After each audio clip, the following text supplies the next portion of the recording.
Greetings, my excellent friends.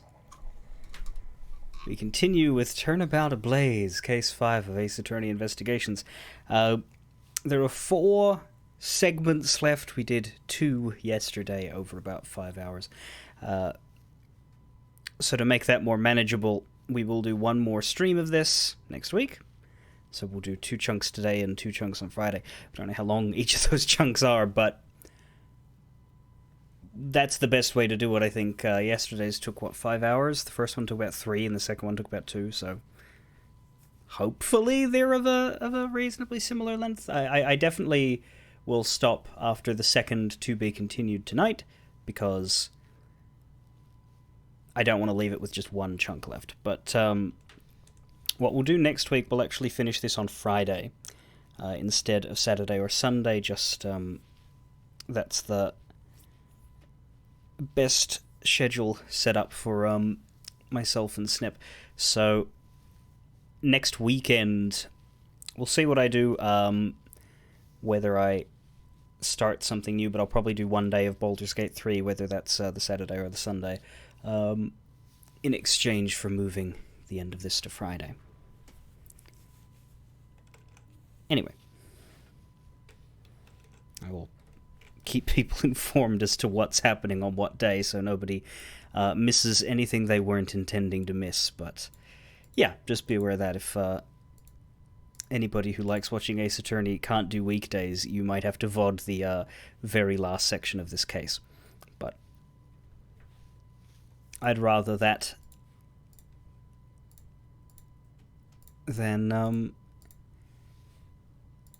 have issues getting it finished or have to wait a week or anything like that.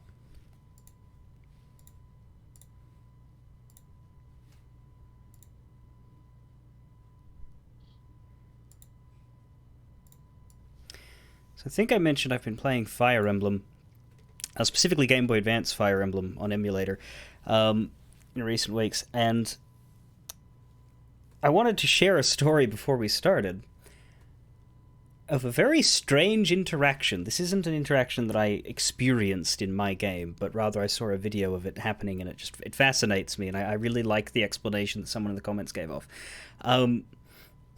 So, you need to understand 2 concepts, and one of them, you should know if you've played any Fire Emblem, is the Dancer class, the Dancer unit. Just about every Fire Emblem game has a single Dancer that joins your roster, and they are a novelty unit that gives a different unit an extra turn.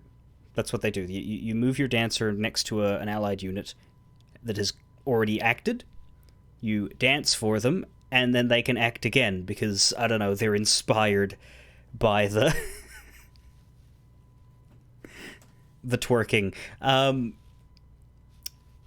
Fairly standard stuff, very valuable, because by putting them in your army you basically double one of your units every turn, so it's arguably more efficient to have one of them than to have an extra unit in there.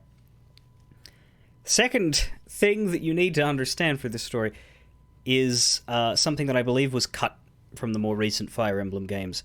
The Berserk status effect, which both you and the enemy can use. Comes in the form of a healer staff that has 3 charges.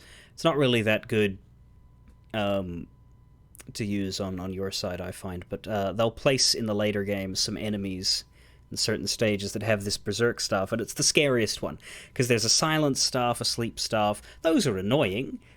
Having a unit stop in their tracks, or having a unit that's magic be unable to do spells anymore, that's annoying.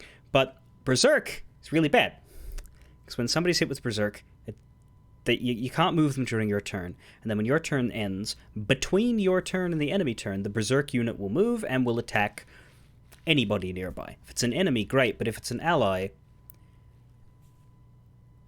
like, by my understanding, if they attack someone weak enough to get one shot, that's bad, and then if they don't attack someone weak enough to get one shot, they'll probably get one shot themselves in return by the retaliation. So yeah, it's a scary stuff, and I would always go and cure it the second it happened. But what happens in the GBA games if the dancer goes berserk? Because the dancer can't fight. They don't have an attack command at all. It doesn't exist. Well, this video demonstrated just that, and I've never seen a dancer be targeted, and even if they are, they've got decent resistance, so like the chances of the staff missing is reasonably high. What the dancer will do during the berserk turn is go and dance for someone, which will activate this unit's turn, and then that unit will go berserk. Will just attack someone else, even though they don't have the status effect. And the speculation was that the coding of it is that berserk, having the berserk status effect on a unit, doesn't execute the code go crazy and attack whoever. What it executes the code is, you now have an active turn during the hidden berserk phase. Right? And that the berserk phase is its own separate hidden turn between player phase and enemy phase. And so during berserk phase, the unit that is berserk acts, and the rules of berserk phase are attack anybody in your range. Ally or enemy. So when the dancer is in berserk phase, they don't have an attack command. Their attack command is replaced by dance, so the code is executed as go and dance for anyone in range. So they do it. And then suddenly, someone else has a turn in berserker phase, and so they execute the same code of go attack somebody. But narratively, I just think that's really funny. This incredibly angry dancing woman saunters up and shakes it for you so hard that you have to bury an axe in a friend's skull. Despite not being that mad yourself. Anyway. Don't let your dancers go crazy. Dancer in the newest ones? Yeah, no, not just the newest ones. Dancers in Fire Emblems do have a back-and-forth history as to whether or not they can attack. I believe in the SNES games they could, but then in the Game Boy Advance games they took it away. And then more recently they gave it back. Actually, I'm curious enough to want to find that out.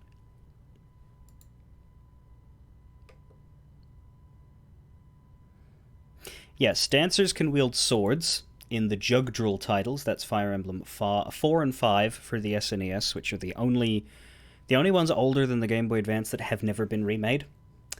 Everything before Fire Emblem 4 has been remade, therefore is basically obsolete. But 4 and 5, they are their own special little thing, and they're very strange games, 4 especially. And in fact, they could use a sword in 3 as well. So like it wasn't until the Game Boy Advance that they could not fight. And then they could not fight for quite a while. But back in Three Houses, they gave it back to them, or Awakening or something. Weapons. Sword in, 3, 4, 5. Oh, in Awakening. That's interesting. Only the Game Boy Advance they can't fight. Huh. But I guess the Game Boy Advance era is like the I guess definitive old Fire Emblem era, so people would maybe overinflate that. That's the one I've been playing lately, so to me it's like, they don't fight. But yeah, no, they fight in every game they appear in except for those 3 GBA ones, because they don't appear in Path of Radiance or Radiant Dawn. Alright, well, fascinating for me.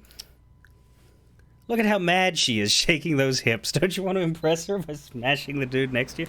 Yeah, but the interesting thing in this video that I saw... Now, I will disclaimer, the video is from a ROM hack. It's not from the vanilla cartridge. I do not know, however, that invalidates the story, because it's not something that was put into the ROM hack as a joke. It's Sacred Stones with different characters and different chapters, right? Like, people just overwrote the game with their own Fire Emblem. So presumably the coding would be the same anywhere they didn't edit. And I don't think they would have edited in Trollolololol Berserk Dancer. I'd assume. Because, like, realistically, the only way it's a difference is if in the base games the Berserk Staff users are programmed never to try the Dancer, but I don't know. I also don't know what happens if you Berserk a healer, because a healer doesn't have an attack command either, but the staff use command doesn't replace attack, because as soon as the healer promotes, they get magic, and then they can attack. So you can have attack and staff at the same time, so it's not, like, written on top of it, so... Would a healer just idle? I don't know. Anyway. Turnabout ablaze. Turnabout ablaze. Middle, part 3, from chapter start. And yes, the air conditioner does have to be on. Three Houses is silly because magicians don't have an aversion to melee. Like, you can only use magic if you're melee capable, but having a magic capable class doesn't leave them with many... Yeah, apparently Three Houses does, like, a whole bunch of things. Like, it gets rid of the weapon triangle. Like, the weapons still exist, but they don't have that advantage-disadvantage thing where it's like sword to lance. Well, lance to sword to the bad one. Yeah.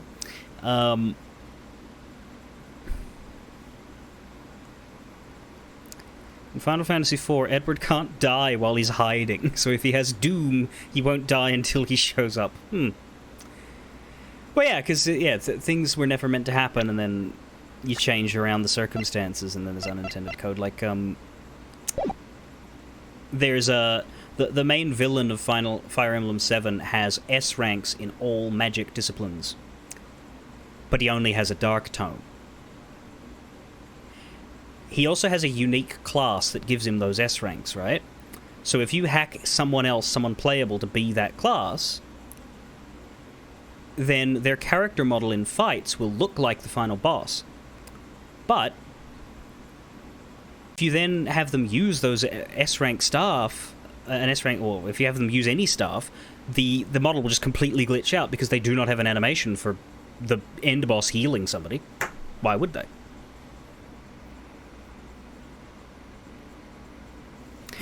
The hilarious thing is the weapon triangle in Three Hopes. Yeah, I'm very glad that Fire Emblem has 2 of those. If I ever get that far, I'll definitely play them. Alright.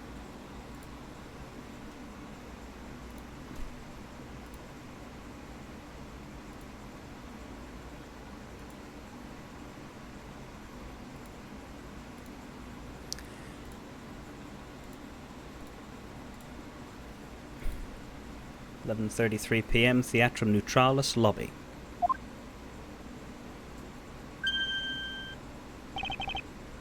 Agent Lang. Lang Z says, "Little cubs, never do they know the real fury of the elder wolves." These quotes are definitely becoming increasingly difficult to decipher. And what does that mean? It means that you'll never really know how angry I can get. Mr. Prosecutor. The counterfeit bills made with Baba Lee's ink. They were all of Zengfa denominations. Yes, so I heard from Miss Von Karma. But we don't know where the play money has gone. They must not have figured out that it was all burned yet. Ever since those things showed up in circulation, my country's economy has taken a big hit. Zengfa is in financial chaos as we speak.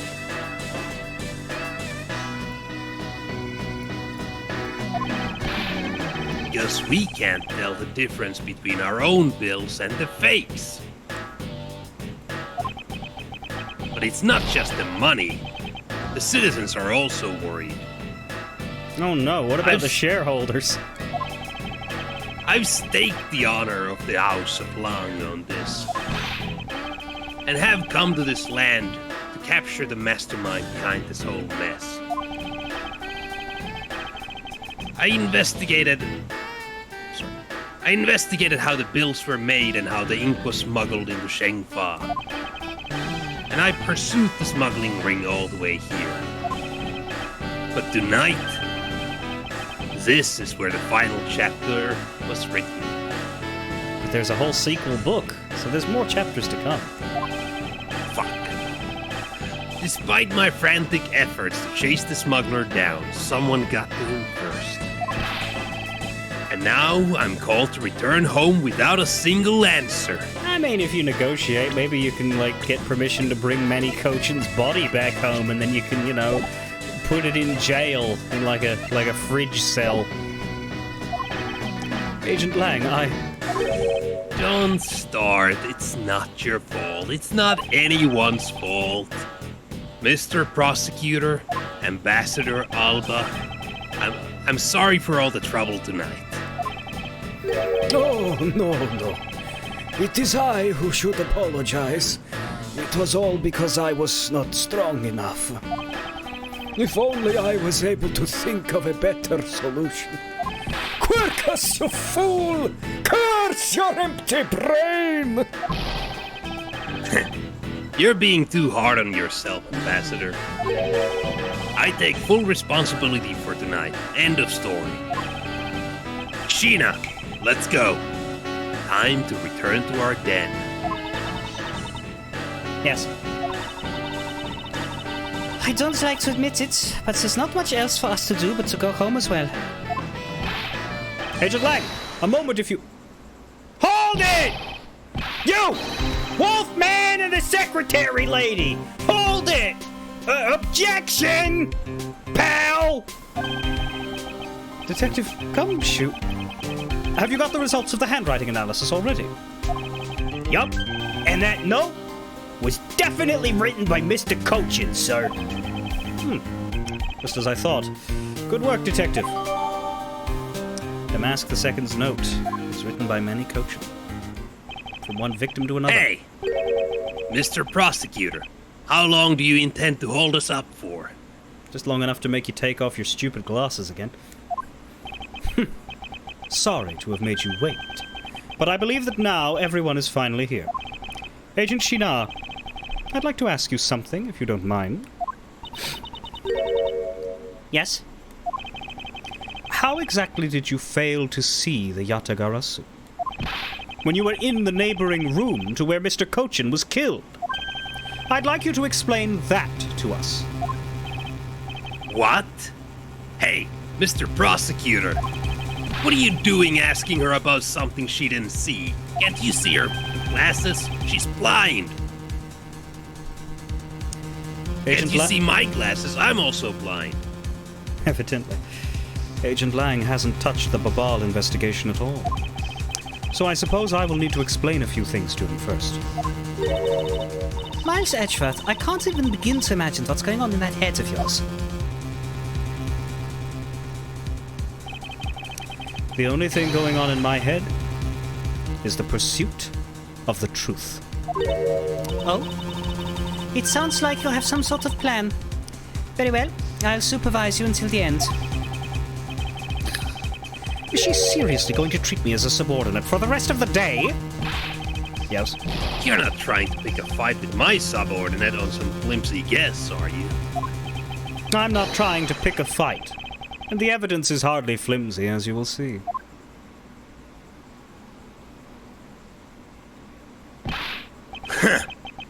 I should have known. That you and I are destined to fight it out to the very end. It would appear that way. Well, I'll prove her innocence. So let's see what you've got, Prosecutor Edgeworth. With pleasure. For my opening argument, I'll discuss the Yatagarasu that appeared in Babal, and establish exactly who it was that Kay saw. Agent Lang, I assume you've been briefed on Kay's testimony. You mean the suspicious person in a coat that she saw? That's right. That person is one of the keys to solving this case. The person who pretended to be the Yatagarasu. Pretended? And what do you mean by that? I'll get to that in a second, but first, I want to review what this person Kay saw did. Kay, if you could please explain what the person you were chasing did for us. Okay, you got it. I first spotted the suspicious person near the open-air stage on the Babal East side. I called out to the person, but as soon as I did, that person ran off. I thought it was rather suspicious, so I immediately gave chase.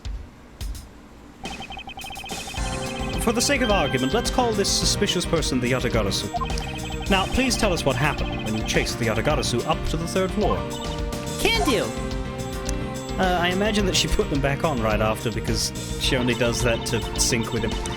I chased the Yatagarasu all the way up to the 3rd floor of the Bobolese embassy. It was a pretty straight chase down the hallway until she took a sudden turn. Oh, until the sudden turn. The Yatagarasu disappeared around the corner, so I did my best to catch up.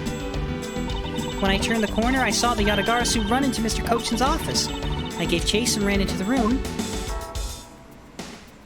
But when I entered the room, it was pitch black. I couldn't see a thing. I felt something on the ground next to my foot, so I turned on the light, but then... There's a body on the floor. There's a body on the floor. Ah! Who's there? By the time I had turned on the lights, the Yatagarasu had disappeared. When Kay entered the room, the person she was chasing was already gone.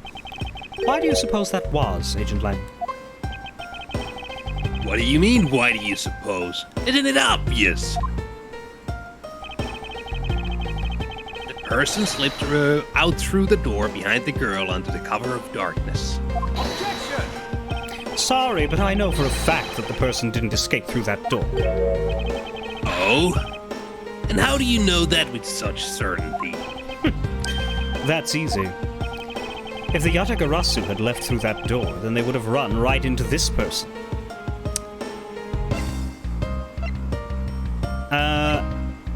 It was Sheena who came in right after Kay, and Gumshoe saw her in the...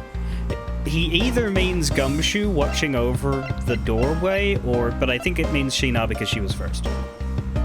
Take that!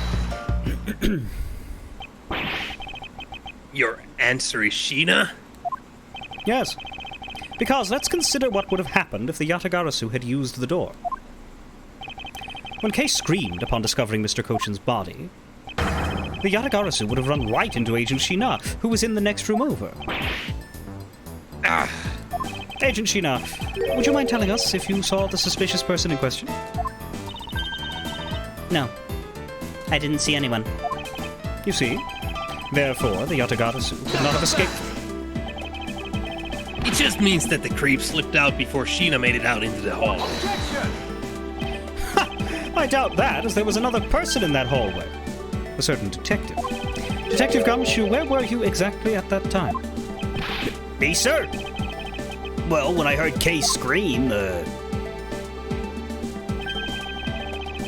Hey, why am I in purple? I wear a green coat. Sheena wears like a, I don't even remember. Black coat. She's in green. The whole color scheme's off, pal.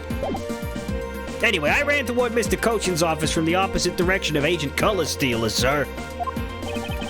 So, Agent Lang, could you explain how someone could have eluded both of them? Even you must concede that under these circumstances the door was not a viable route. Way to go, Mr. Edgeworth! You nailed him with just an explanation of what happened. Yes, I've eliminated one of the possible escape routes from that room. But this is far from over.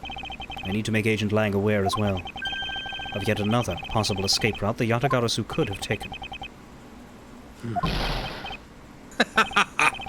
I get it. So that's what you were trying to show me. Hey, Mr. Prosecutor, let me guess. This is what you're trying to say. Right? Because the door was not a viable escape route, then there must have been another way out. Okay, but how does this man have legitimate fucking fangs? Precisely. Hey, Mr. Edgeworth, it's time to bust out with our revolving fireplace wall explanation, right? No, not quite yet, but thanks for spoiling it. Huh? But why? I thought this would be the perfect time. The revolving wall on the Bobolese side is known only to 4 people, and if we use this information unwisely, the truth may escape us in the end. Are you seriously just whispering right in front of me without letting me in on this little secret of yours? I mean, what's with the whispering all over there? Scared I'll figure out our tactics? Well, Your gee, tactics Gabe, even? if those were meant to be whispers, you didn't do a good job of warning the guy doing the voices, huh? Nothing of the sort, Agent Lang. Come, let's continue where we left off. That smug, haughty attitude of yours. You really rubbed me the wrong way, you know that? Well, no matter. I've figured you out already anyway. If you want me to rub you the right way, you'll have to buy me a drink first, Lang. The only other possible escape route besides the door is the room's lone window. And since an eerie picture of said escape route exists, are you saying that this photo captures the moment of the Yatagarasu's escape? I guess Detective Bad must have filled him in on this photo. I have to admit that at first I thought the window to be a possible escape route as well. However, I now know that to be impossible. Now, I realize you may not know this, but... humans can't fly. Of course I know that! That's bloody common sense! Besides, I never said I thought that photo to be of the Yatagarasu's escape route. I suppose not. Alright then, explain yourself with the information that you were whispering about just a minute ago. The shadow in this photo is not the Yatagarasu that Kay was chasing after. You can say whatever you'd like in whatever language you want, but I'm not gonna listen to your explanations if they're longer than 5 words, you know. So, there's only one language I really understand. The language of evidence. Just trust me here, bro. Very well then. I present to you proof that the person Kay saw is not the same as the one in this photo. Fucking do I? I guess it's the wall. But it doesn't prove anything about the photo, does it? Wire. A good length of wire was found wound up inside the grandfather clock. Is that... Was the wire used to dangle the cloak to make it look like a flying thief? I don't know. Poleno spilled Barbalee's ink onto the back wall. No, that's not it. 2 fires broke out. The first fire at the Barbalee's embassy occurred during the show. The fire occurred on the 4th and 5th floors. It took until the end of the show to put the fire out. The second fire occurred after the show, 3rd floor, and Mr. Cochin's office caught fire during that. Photo taken after the first... is it a timing thing?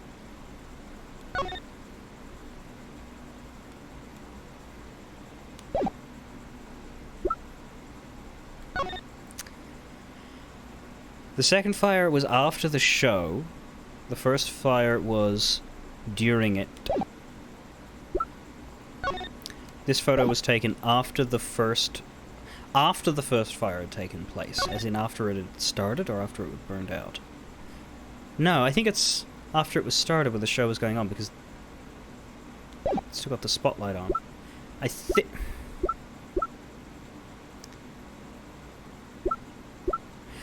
think it might be this, but based on these 3 lines, not based on the photo itself. Let's find out. I can afford to lose a bit of health. Take that! Let me explain to you precisely why the shadow in this photo is not the Yatagarasu Kay saw. Yes! Kay spotted the Yatagarasu heading for the 3rd floor during the 2nd fire. However, the photo in question was taken just after the 1st fire. Yeah, way to go! That's twice you've bit him in the butt now.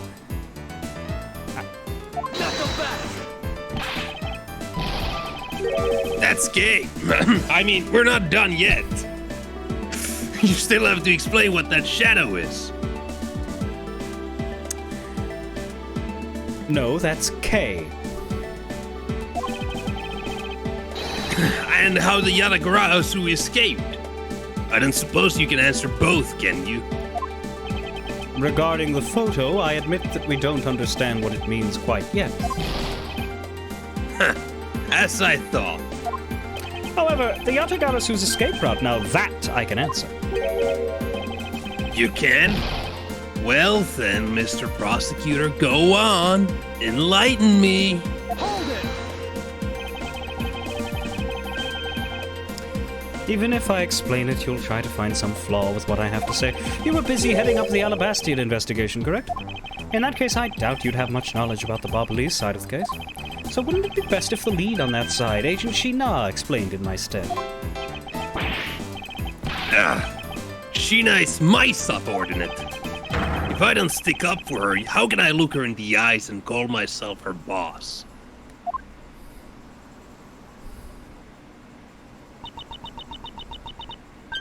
Lang, it's all right. I can take care of him. Sheena? You've shielded me a lot as my boss. But it's time for me to prove my worth. Alright, if you're okay with it, then you have my support. I don't think we've seen her smile before. Finally, it's down to just Agent Sheena and myself. This is where the battle really begins. Now then, what is it you'd like to ask? Let's see. Why don't we start with your movements inside the Bobolese embassy? Sheena's movements. During the first Bobolese fire, I assisted in putting out fire. During the second fire, I was searching for the Yatagarasu that had appeared in Babal.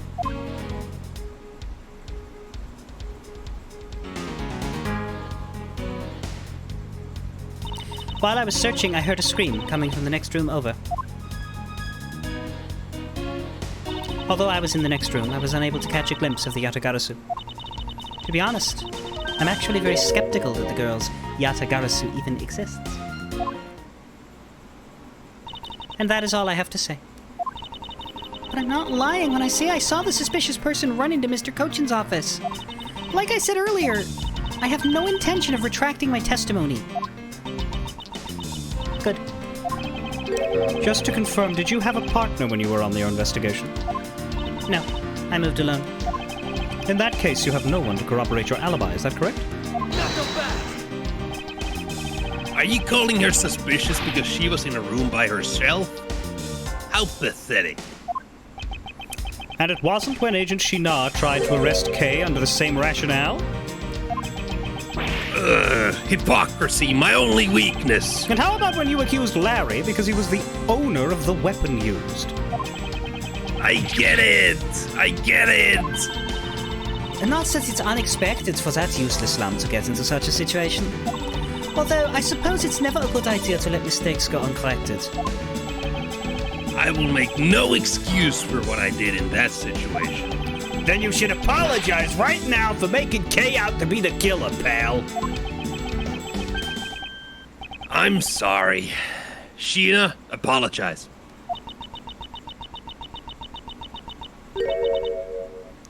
I'm sorry. It's really okay. I mean, I'm not under suspicion anymore. Right, Mr. Edgeworth? Well, I never doubted you, not for 1 second. And the same goes for me. I believe in Sheena. Then let's put that to the test and see if she really is worthy of your trust. This promises to be interesting.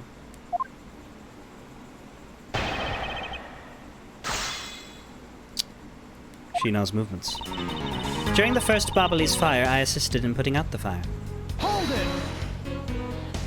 it! So you helped with the fire extinguishing efforts? I was in charge of the police on the Bobolese side, so I helped them with their work. Police doing the job of firemen. You really know how to work people.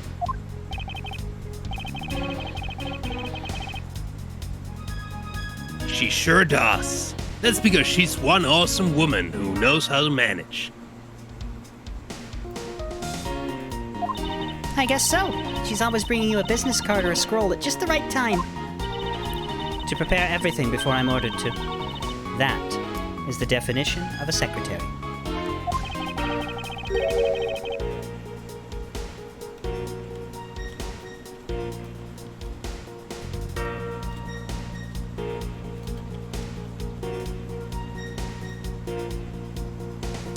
She kind of seems more capable than Agent Lang, doesn't she?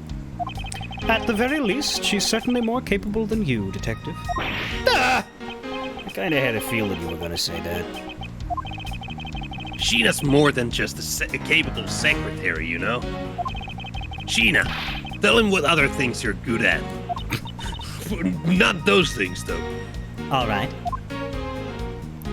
During the second fire, I was searching for the Yatagarasu that had appeared in Babal.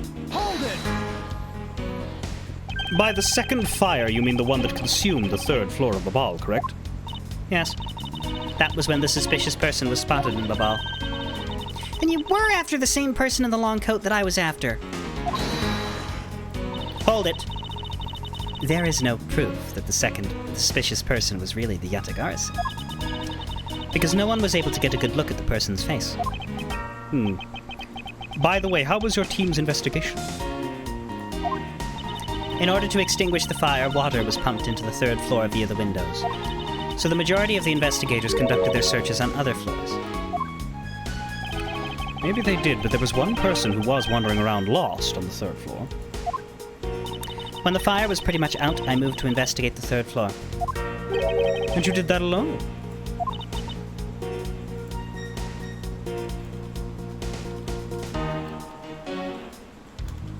Yes. Getting there. I am receiving messages from someone.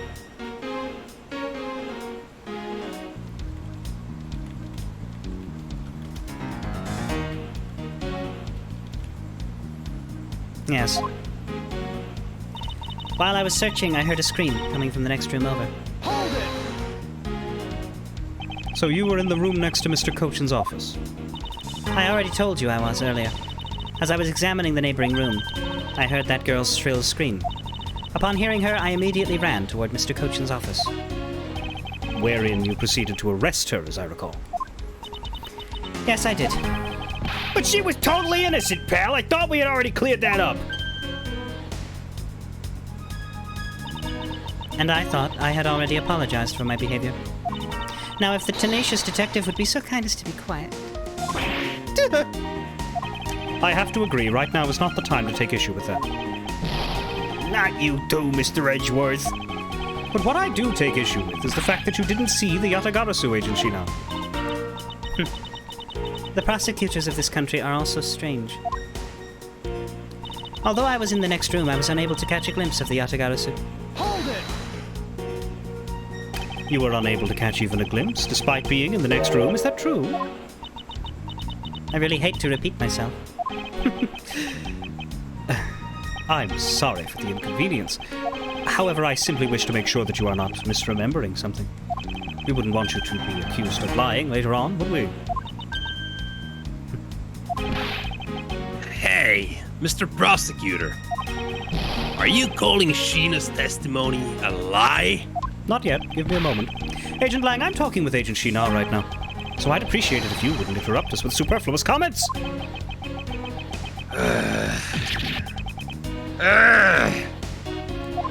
Aw, you know, I feel kind of bad for him. I understand his pain in watching one of his subordinates being accused. However, I cannot turn my eyes from the truth. Lang, I'm all right. And as for you, I think you should be focusing your doubts on the girl rather than me. And why is that? To be honest, I'm actually very skeptical that the girl's Yatagarasu even exists. Are you throwing Kay's words into doubt again?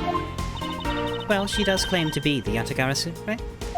And she did try to chase down the Yatagarasu despite being just an average citizen. Actually, she came here with the goal of capturing the fake Yatagarasu. That's right, which is why I would never lie about anything related to the Yatagarasu. And I suppose you have proof of that somewhere. Not quite, but even without any, I have people who believe in me, and that is enough. I see. Kay's testimony is without flaw, but as for yours, well, let's just say that I find your testimony to be a bit suspicious. There seems to be a very large flaw in her testimony. Oh? Then why don't you show her using what we found out with Little Thief? I will, in due time. The escape route of the Yatagarasu that Kay was in pursuit of, if it turns out that it really does lead right to Agent Shina, then what is it that she is keeping from us right now? Well, although I was in the next room, I was unable to catch a glimpse. Yeah? Well, considering they came through this wall... Objection! I think that might be a bit of bullshit. Being in the room next to Mr. Cochin's office is the problem with your testimony. Mr. Prosecutor, I don't see what problem you're talking about at all. Agent Lang, do you recall the secret we discovered about the Alabastian office fireplace? Huh? Oh, you mean how it connects the office with the room next door? What about it? Well, Alabast isn't the only country with secret connecting fireplaces. What?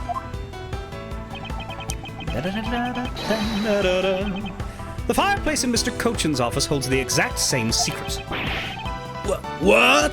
No way! The Yatagarasu didn't escape through the door to the room or the window. The escape route was through the revolving fireplace wall and into the next room over. Ergo, yes, wait.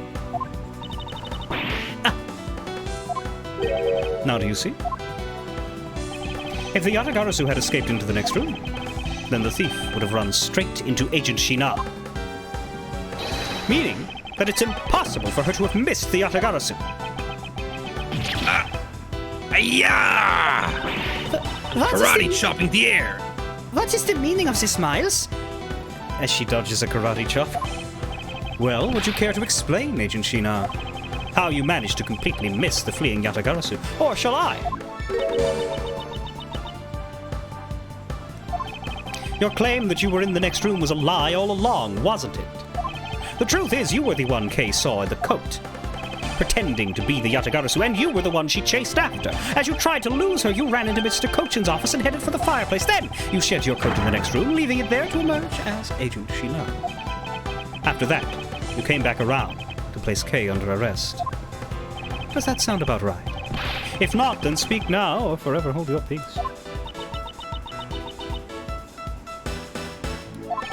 How dare you make Kay look like the bad guy when you're the suspicious one, pal?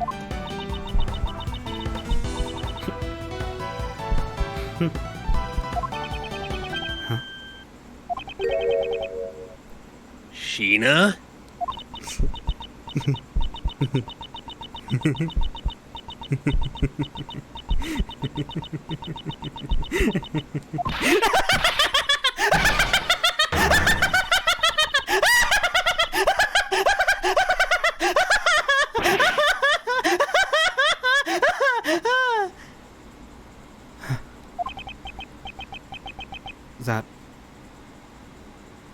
That laugh.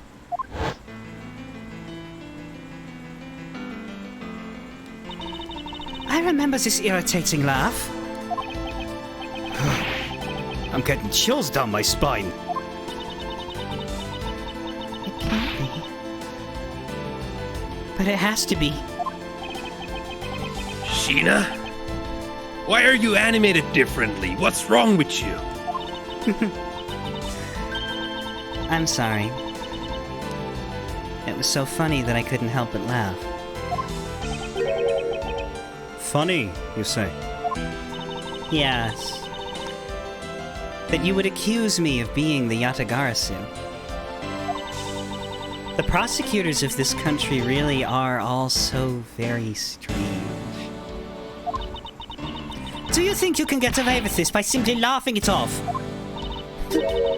You think I'm taking things too lightly? I think not. It's that prosecutor who is. Look, everything you said earlier is nothing more than mere speculation. The Yatagarasu fled through the fireplace. Do you have any proof to back up your claim? If you don't, then you haven't proven a thing regarding the Yatagarasu's escape route. The tone of voice you're taking with me now has certainly changed. Huh? That's because it's been a while since I've had this much fun. I think I'll let loose, and then we can have a real battle of wits. For an agent of Interpol to show me the true power of her mind, oh, it is a great honor. Don't underestimate me. I'm not some foolish broad, you know. I know. And that is why I won't hold anything back either as I answer your question. My question? Here is your proof that the revolving fireplace wall in Babal was used recently. That'd be the ashes, right? Is that this? Yeah, spilled ink onto the back wall, left ashes there, and then mysteriously that changed rooms. Take that! I'm sorry, but is this really your honest answer to my question? Yes. According to Ambassador Polino's testimony, he said that he was burning some documents in the fireplace with Mr. Cochin. So, to those of you that have been experiencing this game for the first time through this playthrough, when did you figure it out? Because I think it's obvious before she starts laughing, but I didn't want to say anything to conflate the two until the game did. Obviously, if it was my first time through, I would have the moment I noticed, but I don't know when I would have noticed, because I played it in 2016, so fucking no idea. But, like, it's an interesting layer, because you meet her looking like this first, then you do the flashback case, and you don't connect them at all during case 4. Because it's not until Shinar comes back. You're like, oh. Oh. The ashes of what they burned were left in the fireplace, so they should have been there.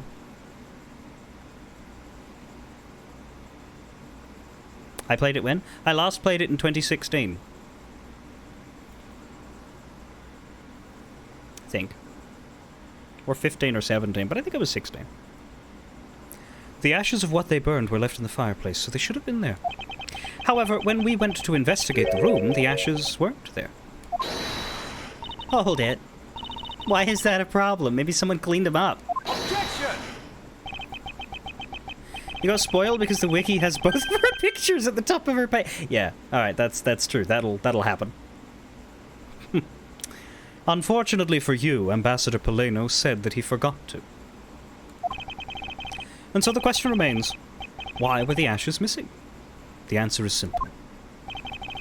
When the Yatagarasu went through the fireplace wall, the ashes were pushed into the next room by the wall as well.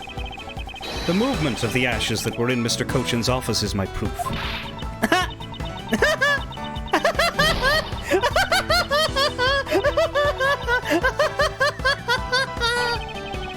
And just what is so funny? Ash as proof? Are you even allowed to submit such flaky evidence in court? You still wish to fight us? Of course. Why wouldn't I? In that case, let's hear your counter-argument. My counter-argument? This really is just like being in court. Well, to me, we're simply continuing from where we left off all those years ago.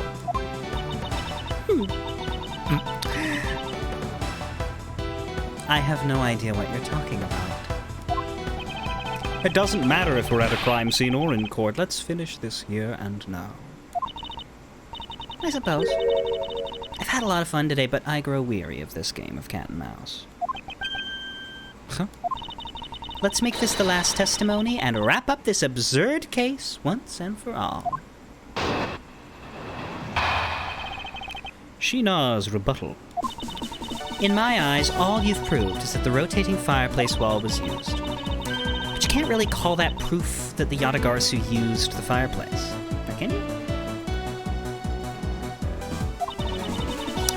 So then, who was it that used the rotating wall? Show me your answer with real evidence. Remember, we've already finished our very thorough investigation. And we found not a single suspicious thing in Mr. Cochin's office.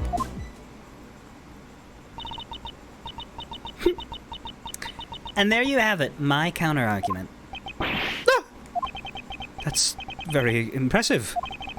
She has seen through to the fact that I have yet to gather that one piece of evidence.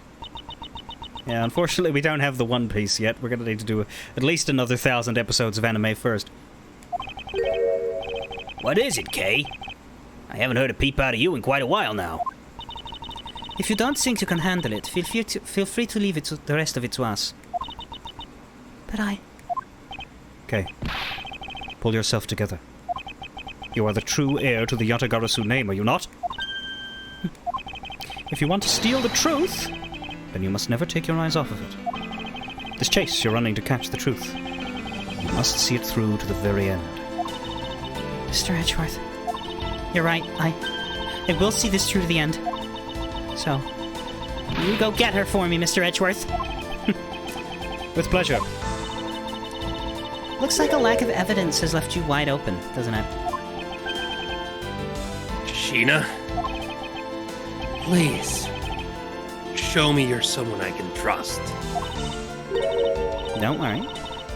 This will be the deciding match. You'll see. I'm truly sorry, Agent Lang, but I simply can't allow her to escape me again. Very well then, Agent Sheena. Shall we begin? I'm ready whenever you are.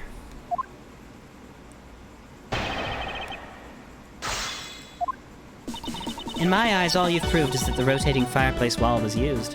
Hold it! It sounds to me like you're saying my explanation is not good enough. But I was able to go through that revolving door myself. I'm a lot bigger than you. So that should be proof enough even for you, pal. It looks like you don't quite understand, but by your looks, I can guess that you're not all that learned. Ah! Talk about rude. You should watch what you say, pal. Sadly, I can't say I disagree with her on that one. But you know what I mean, right? You may have proven that the fireplace was used. But you can't really call that proof that the Yatagarasu used the fireplace. Can you? Hold it! So you want proof that the Yatagarasu was the one who used the fireplace? That's right. Well, do you have any? Hold it! Can you prove that it wasn't the Yatagarasu who used the fireplace? I don't need to prove anything to you. Objection! Hold it! Okay, if you could please not steal my line. Sorry, but I just couldn't hold it in anymore. Well, don't fret and leave her to me. All you have to do is sit back and watch. Huh? You may seem to have some wiggle room, but without any evidence? It's meaningless. So then who was it that used the rotating wall? Show me your answer, with real evidence. Hold it! It's possible that the Yatagarasu left fingerprints inside the fireplace. Hold it. Sorry, but I had the forensics team check that already. All they found were prints belonging to Ambassador Polino and Mr. Kochin. Curses! I should have known better than to think the Yatagarasu would have been so careless. But there must be some sort of evidence that we still have yet to find. I take it you have no further objections? Remember, we've already finished our very thorough investigation. Hold it! So Interpol has finished examining the entire Babalese embassy. Yes. The investigators who weren't allowed into Alabast were incredibly helpful. They all put in great efforts to search for any sign of the Yatagarasu. Objection! And yet, despite all that effort, it appears that they failed to notice the lack of ash in the office fireplace. Furthermore, you were the one who inspected the room next to Mr. Kochin's, correct? I didn't notice the ash there in the fireplace of that room, and for that I am sorry. Hold it! You don't need to apologize, Sheena. As your boss, your mistakes are my mistakes. So allow me to apologize for you. I am sorry. You know, maybe this guy's not such a bad guy after all. He apologizes for his subordinate and everything. What a great boss. Are you saying that I don't do anything for my own subordinates? Ah! No, nothing of the sort, sir. You're someone I really respect, sir, even if you are a bit too strict sometimes. That is only a problem on your end. Wow, way to be super hard on him in response. Am I really too strict on everyone? Anyway, Sheena, you didn't find anything in Mr. Kochin's office, right? That's right. We finished our investigation. And we found not a single suspicious thing in Mr. Kochin's office. Hold it! So you really didn't find anything? Yes, as I said, not one suspicious thing. Although, as you already know, we did find the Yatagarasu's key in the document detailing the smuggling operation. But we still haven't found the blade that belongs to the Babalese knife handle yet. You see? My subordinates worked hard to investigate everything. So there was nothing else to find, all right? Wow, Agent Langs really stick up for his people. Langs really sticks Agent Lang really sticks up for his people.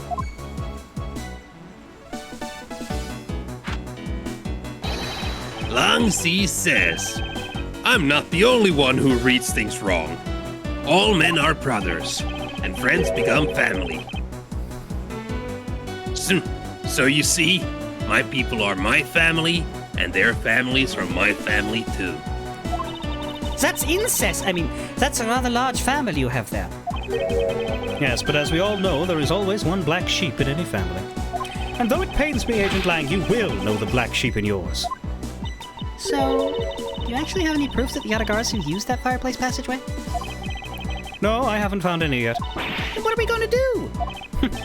There's no need to worry, because there is a loophole in this Interpol agent's argument that we can exploit first. The one in charge of the Barbalese investigation was not Agent Lang, which means that with Agent Shina in charge, it's possible she may have tampered with the evidence.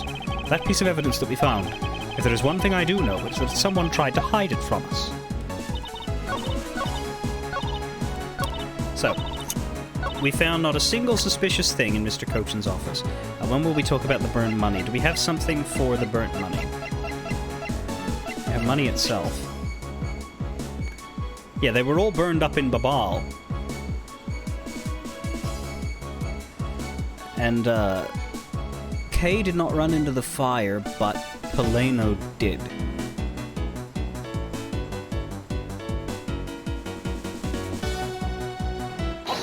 Yeah. Thank you for pointing me at that, Demon Dragon. You didn't find anything suspicious at all. I highly doubt that. But I didn't. You can even ask the other men. I don't need to, for I found what you should have a while ago. Excuse me? In Mr. Cochin's office, there were signs that someone had burned counterfeit bills there.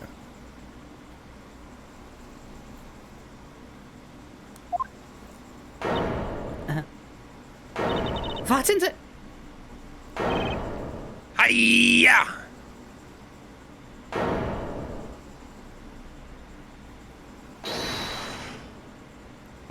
Hold it! That evidence was something you found out through that girl's machine, right? So what if it was? Ah, that's what I thought. But unfortunately for you, a recreation made by a machine is hardly concrete proof. Among the ashes you found in the room, did you happen to find any counterfeit bills? No. You see? So there was nothing in that office. Nothing you can call evidence, anyway. Speaking of things that you Interpol agents have missed, I did find one more thing. Your pompous attitude is unnecessary, Columbo. All I require is the evidence. Very well. I'll show her the hidden piece of evidence that her and her fellow Interpol agents missed. Well, we found the wire through the little thief thing, but we found actual wire.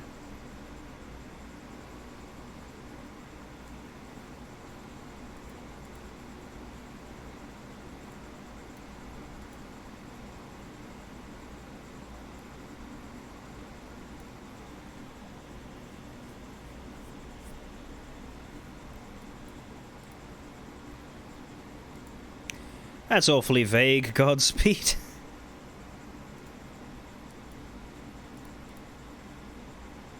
About this game?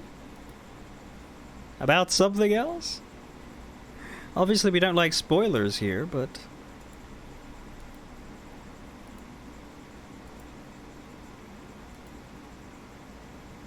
About the company Subaru. Sure. I think it's the wire in any case, because that's the thing that we found in there that hasn't been brought up yet. Take that! There we go. There's the take that.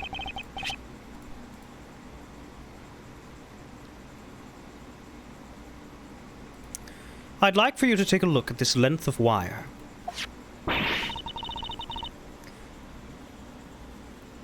Well, it is a Japanese company, and someone over there had to have... And what exactly is this supposed to mean? The Wire? The TV show? Oh, a length of wire. So what about it? About 5 seasons. I'll tell you what. We found this in the Barbalese embassy not long ago. What? And we found it wound up inside the grandfather clock in Mr. Cochin's office. You found that at the scene of Mr. Cochin's murder? So I think you'll agree now that I cannot trust you when you say that Interpol has thoroughly checked every room, and that this throws doubt on the purity of your investigation into the Yatagarasu. You still suspect me, I see. Alright then. I ask that you point out what part of my investigation is incomplete. The other Interpol agents worked under the command of Agent Shinar. And is it not possible that the reason the person K was chasing chose the 3rd floor was because that person knew there would be no other agents on that floor? Furthermore, we've come to see that Agent Shinar was only pretending to be investigating the Yatagarasu to the point of arresting K. In that case, there is one location that no one has yet to inspect. The team's investigation was incomplete because they failed to inspect this room that only she was in. Nobody has been in this room except for the person who was fucking hiding stuff.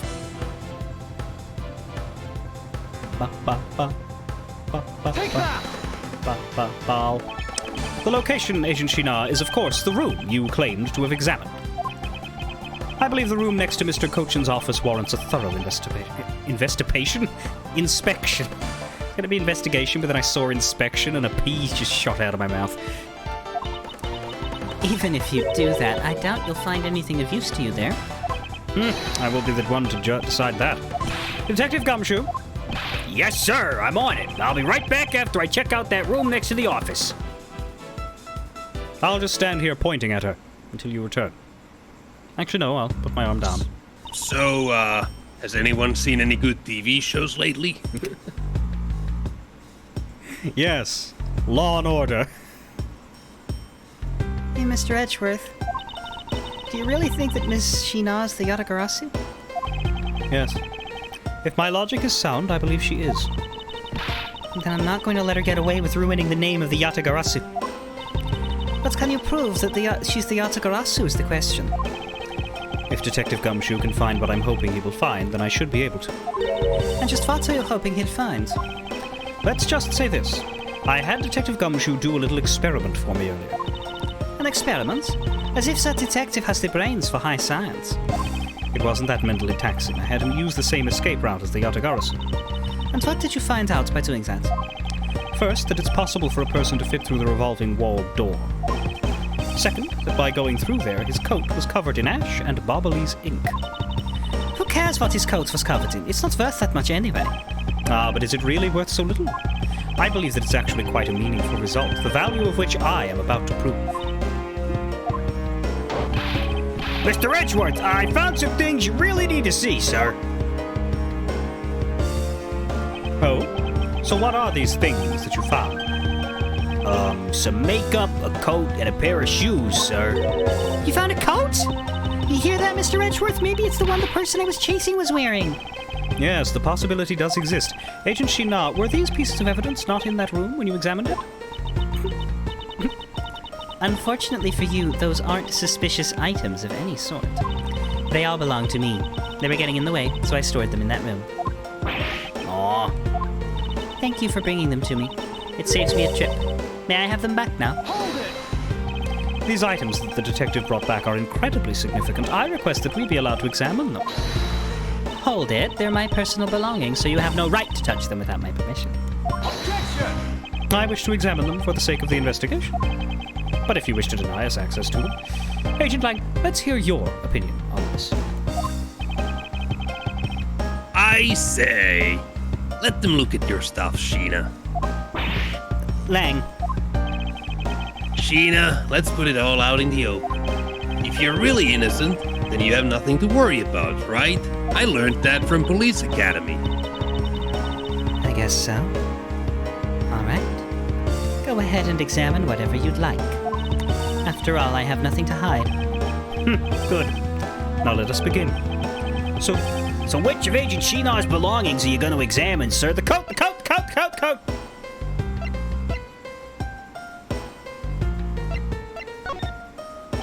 let's examine the coat. Yes, sir. It appears you managed to stain your coat rather badly, Agent Shino. The Yatagarasu that Kay saw was wearing a coat. And I'm beginning to wonder if this stain wasn't created when you went through the fireplace. No, you have it wrong. That soot probably got on my coat when I was helping the police put out the fire. And what about this dark substance around the hem of your coat? Oh, I didn't realize that the hem was dirty. I'm sure it's just some water mixed with soot from when I was helping with the fire. I don't think so. You think you can get away with such a transparent lie? Yeah, don't lie to us, pal. This is the same pattern of dirt that got on my coat when I went through the fireplace. Hold it. Your words ring hollow in the absence of evidence, you know. So unless you can prove that the dirt on my coat is from the fireplace... Which I can. What? How? You did a great job, Detective Gumshoe. Huh? Me, sir? Well, what did I do? This coat, this is exactly the piece of evidence I was searching for. I had been hoping to find the coat that the person Kay saw was wearing. And thanks to you, we proved that going through the fireplace would sully a coat. I don't quite get what you're saying, but I'm happy for the praise, sir. All that remains is for us to show what the dark substance on the coat hem is. Oh? And you think you can do that? Of course I can. This is the dark substance that sullied the hem of this coat. Take that!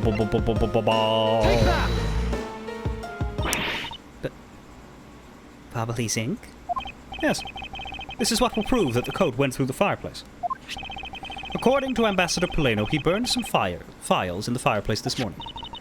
You told us about that already, so I don't really see the point in mentioning it again. My point is that he spilled some ink onto the back wall of the fireplace at that time. If the dark substance on this coat turns out to be Babalise ink, it would prove that you and this coat went through the revolving fireplace wall. Sorry to have clipped one of your wings, Yatagarasu. But we're not finished yet. But you have no way of proving whether or not this is Babalise ink on the coat hem. Oh, but I do. And I intend to show that it is ink in a few seconds. How? How, you ask? Well, since you don't seem to know, allow me to show you. This is how I will prove that dark substance on the coat is Babalise ink.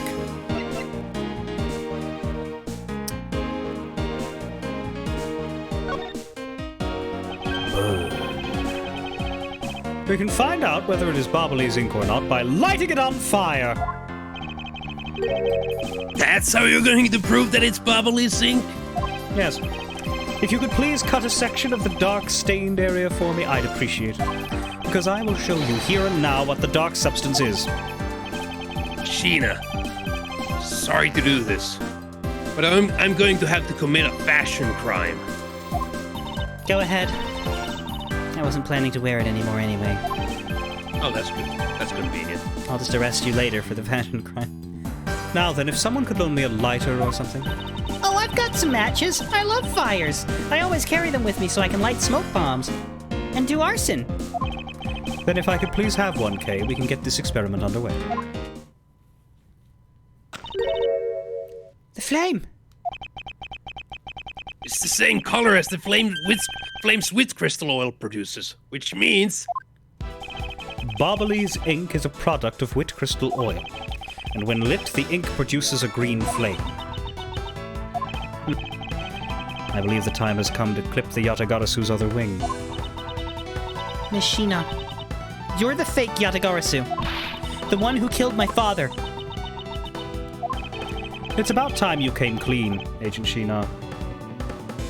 Or should I say, Callisto you. Hold it! Hey, Mr. Prosecutor. You are not serious, are you? Do I look like the joking type to you?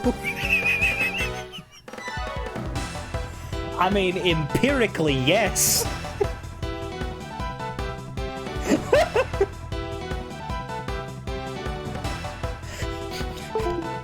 To you, everyone is a joke.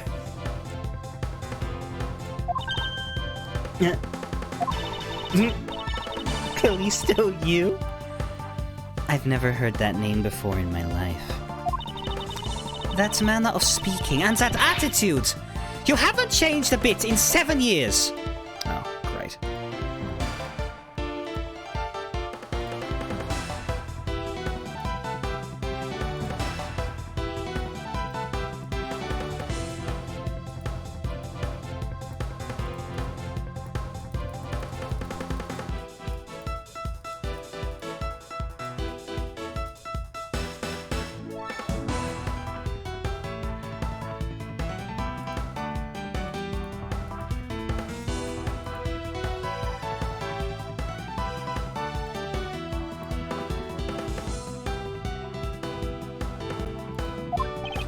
You're the defense attorney that killed Mr. Faraday and then tried to frame me for it. Oh, really? And you have proof? You insist that I am this Callisto you woman? But you can't prove it! If you have no proof, then I'm afraid you won't be able to lay a single finger on me. The raven is a very unique bird, one that flies by the darkness of night. However, the light of dawn has arrived, and it will reveal your true ugly-ass form to the world. Hold it. Enough poetry, I want to see some evidence. Do you really have something that can prove that she is Callisto you? I do. It is something that the second Yatagarasu has preserved for us these last 7 years. Do me the honor, Mr. Edgeworth. I will, Kay, for we have finally come to the end. We'll prove her to be Callisto you with this. Clip this Yatagarasu's wings for good. An ass bull? Take that! This perfume. This will prove you to be Callisto you. Well? Kay has preserved it perfectly for us. Surely you remember this bottle. This belonged to Ms. Yu just before she disappeared 7 years ago. Naturally, this means that a few of her fingerprints are on here as well. This is that bottle of perfume you spilled, which I have preserved ever since. I heard from my father, Byrne Faraday, that if stored under the right conditions, a fingerprint can be preserved for decades. Which means that your fingerprints are still on here, every last one. We can clear everything up if we were to compare the prints on this to your own. Now come, Agent Shina, will you submit yourself to a fingerprint test?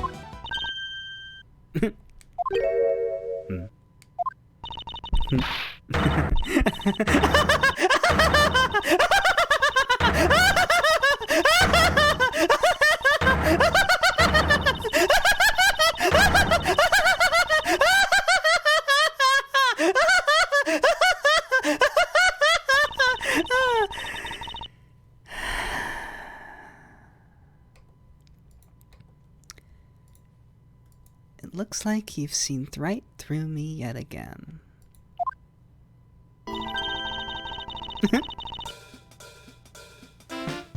You're sending the biggest chill down my spine, Edgeworth.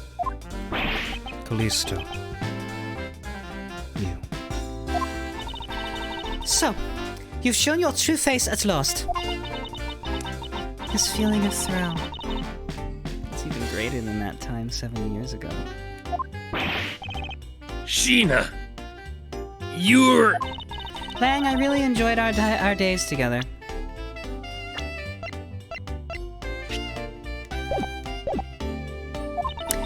You're an insanely strong, nice, kind-hearted idiot of a man. So, you were a spy all along. A mole sent by the smuggling ring I've been chasing after. Someone who has been feeding them intel on Interpol all this time. Very good. Maybe you're not as big of an idiot as I thought. Callisto you. The woman who killed my father 7 years ago. You're her, aren't you? The fake Yatagarasu. That's right. Callisto you. That's just one of my many names. But even that is just a facade. Good evening, ladies and gentlemen. I am the great thief Yatagarasu. Callisto, this time you won't escape. For this is the end of the road for you. Now come along, quietly. You know, you're the one who left the strongest impression on me, Kay Faraday. And had you not used the Yatagarasu's gadgets, I might never have known who you were. And here you are, being a thorn in my side. Just like your father always was. Kay, don't. I'll never forgive you for what you did to my father! You really are just like him. Mr. Faraday, too, possessed such laughable honesty. Kay! Ah! You let Kay go right now, pal! You despicable! Let go of me! You filthy... Ah! You think I'm a fake, don't you? Well, unfortunately for you, I'm the real Yatagarasu. But that's impossible! My father was the one who created Little Thief! Hey, Edgeworth! The Yatagarasu has 3 legs. Do you know why that is? Why it has 3 legs? There are 3 main reasons why the Yatagarasu will always be one step ahead. First, the Yatagarasu always knows the exact location of the target object. Second, the Yatagarasu always knows exactly how to disarm the security system. No. It can't be. Did you finally figure it out? You finally know the real identity of the Yatagarasu?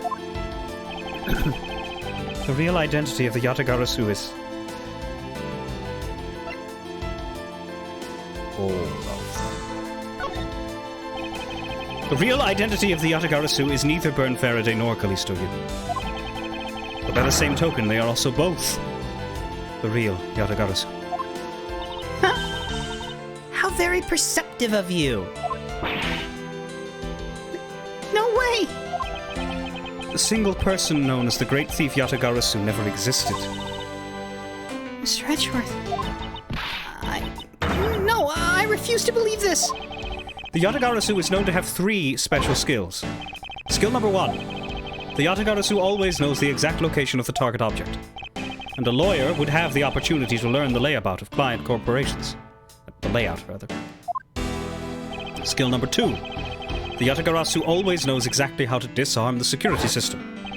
And a good prosecutor would be well versed in the ways of a criminal. And skill number 3. The Yatagarasu doesn't leave a single shred of evidence behind. Ever.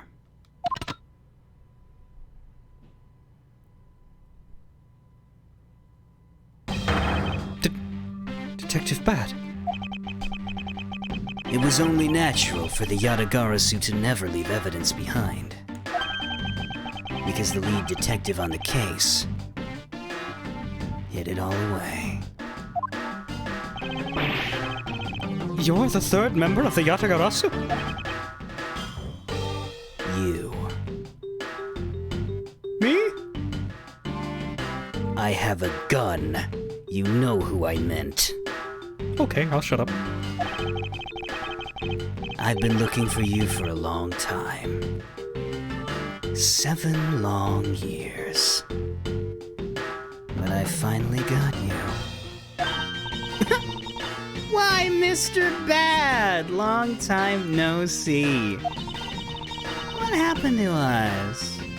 We used to be such a great team. If you were such a great team, then why did you kill my father 7 years ago? Why, indeed. It was nothing personal, really. He was just another person I had to kill. How can you say that? Oh, I grow weary of this. And it's about time for everything to come to an end. And this time, I won't miss. Stop! You!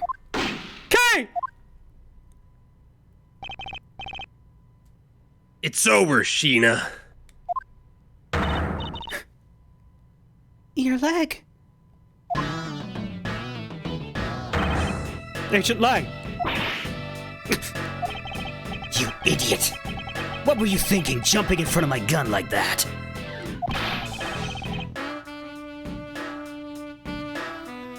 What are you risking your life for?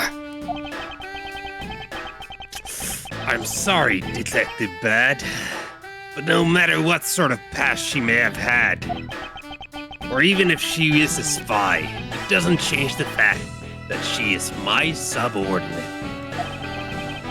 And as long as she is, I can't allow any harm to come to her. Not even from you. You really are an idiot. You know that? That's fine with me. You should know by now that this is just how I am. Hey, sis. Yes. I want you to conduct a full body search. Sheena might have another weapon on her. All right. Detective Gumshoe, your assistance, please. Sir. Hey, I found something. What is this, sir? Looks like the blade of a knife, but doesn't have a handle. This is a great find, Detective. It is, sir. Let's try pairing up this blade with this handle. Take that! I believe this blade actually belongs with the handle that was on the murder weapon. Hey, they fit together perfectly. This blade must have been taken from the crime scene when the knife handles were switched. I'm gonna go return this Bobolese knife now. All right. I trust that you'll make sure that it is returned to Ambassador Polino. Bobolee's knife handle given to Detective Gumshoe. I believe this makes it perfectly clear who did it. Callisto, you. For the only time the handles could have been switched is just after Mr. Cochin's murder. Which means that you must be Mr. Cochin's killer. You killed Mr. Cochin with the Alabastian knife, switched the handles, and then took the original blade of the Bobolese knife with you. Later, you allowed yourself to be spotted by Kay near the open-air stage. You used the fireplace to lose her, and then you went back to accuse her of the murder. Does that about sum it up? You craft an engaging tale, Edgeworth, but there are two problems with it. Problems? In what respect? Why do you think my real reason was in allowing her to chase after me?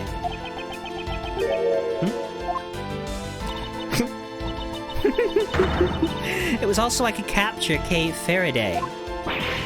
What? When I saw you using that device at Gatewater Land, I knew right away that you were Byrne Faraday's daughter. I became curious, so I researched a little into your background. That's how I found out that you were on the trail of the Yatagarasu. So that's why you tried to pin Mr. Cochin's murder on me? Yeah.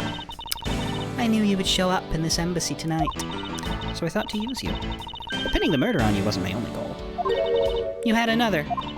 Yeah. Once I had you under arrest, I had planned to search you and take back the device that rightfully belongs to me, the true Yatagarasu. You were going to take Little Thief away from me? 7 years ago, it was thanks to that device that Faraday was able to infiltrate this place. But he stole more than he should have. I had a tough time recovering that precious key. Then the person who stole the Yatagarasu's key was Mr. Faraday. You. That incident 7 years ago. What was the catalyst behind it? In the eyes of the smuggling ring, the Yatagarasu was becoming a bit of a problem. It wasn't an especially pleasant assignment. Then why? Why did you become a member of the Yatagarasu? Why? There is no why. I was destined to betray everyone from the very start. From the beginning? What is that supposed to mean? The person I take orders from hasn't changed, even now, to this day. Does this mean that the leader of the smuggling ring wasn't Mr. Cochin? Then the real ringleader is still out there pulling the strings. Are you done asking what you need to know? Because if so, we should probably get going. And you're going to tell me everything you did tonight. You understand, Sheena? I guess I should tell you then that I was the one who set the Bobolese embassy on fire. And why did you do that? I suppose it was to destroy all evidence of the counterfeit bills. That was what the smuggling ring... That was what the smuggling ring was trying to do? But then, why start 2 fires? Yes, that was what the muggling string was trying to do. Sorry, but I can't tell you anything about the ring. It's your job to complete your investigation, after all. I've had my fun. Now, it's your turn to enjoy the ride. Wait! Miss Sheena? Yes? When I fell to the floor earlier, these fell at my feet. What about them?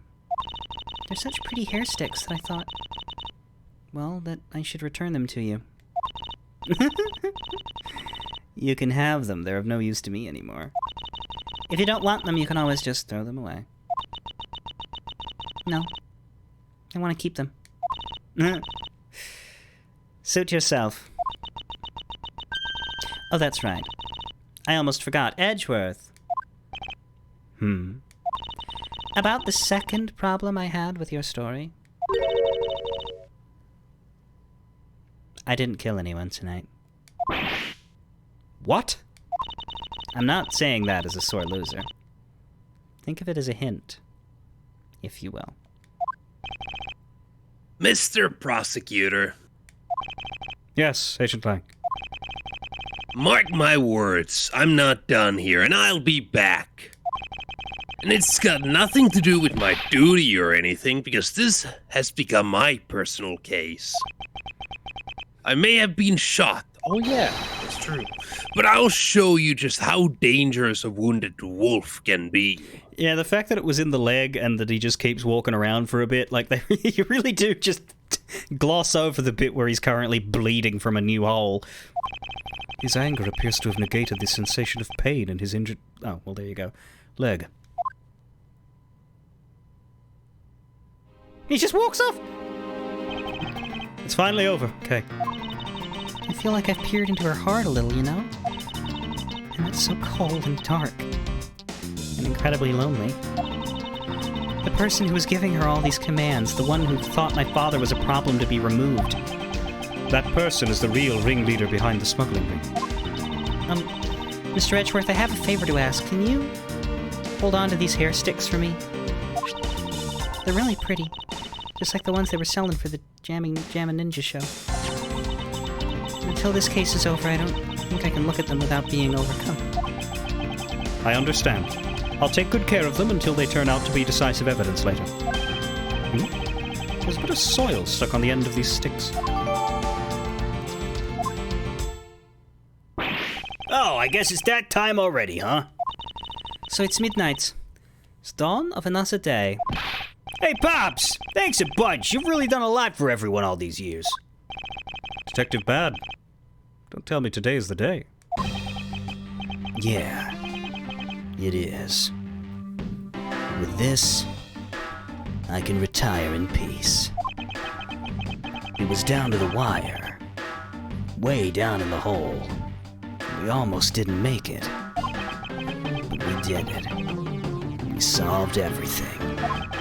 But that's just it. We haven't solved everything yet.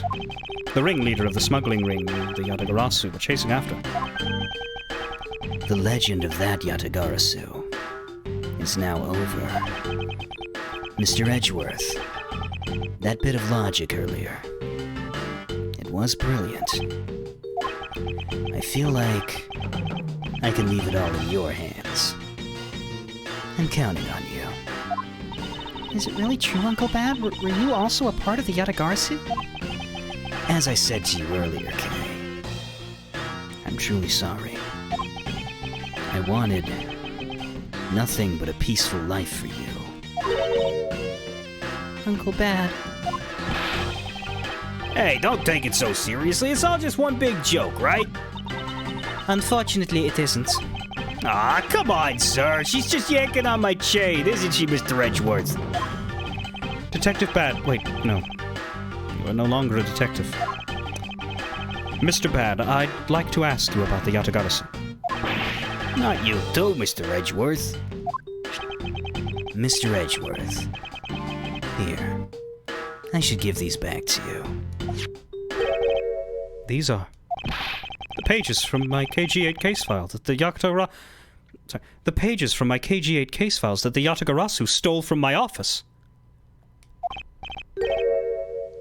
Huh? Wait. What? Mr. Edgeworth, I must apologize for last night.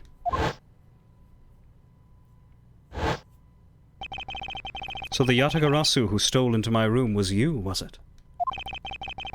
Wait, then that means... What? Tell me it's not true. That's too insane for me to believe, sir. It's true. Even if it's not something you want to hear. The KG-8 incident. It was a very emotionally trying case. We stood in that courtroom. Faraday is the prosecutor, and I is the lead detective. Faraday had evidence in his possession that would prove the defendant guilty. However, because it was stolen, the defendant was found innocent. You was the elder sister of the victim in that case. When the defendant was pronounced not guilty, she let out a great wail. That's when we realized that there was a limit to what the law could do.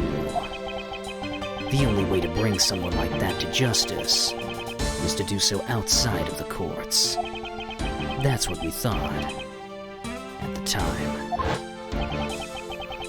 That's how we formed the Yatagarasu and vowed to bring to light any dirty dealings companies had with the ring, including companies that dealt with the Amano Group. Mr. Amano's conglomerate. We called ourselves the Yatagarasu and flexed our collective muscle. We exposed all sorts of shady dealings as a warning to the business world as a whole. By doing that, we were able to stop the higher-ups from covering things up. And then, it was finally time. We had finally arrived at the moment when we'd find out the ringleader's true identity. It was then that you literally stabbed us in the heart. And Faraday, he died for it. Why? Wasn't she the victim of the sister of the victim in the KG-8 incident? After Faraday's death, I looked into her past. And that's when I found out that she was a phony. The victim of the KG-8 incident, CCU, she never had a sister. What? Then that means...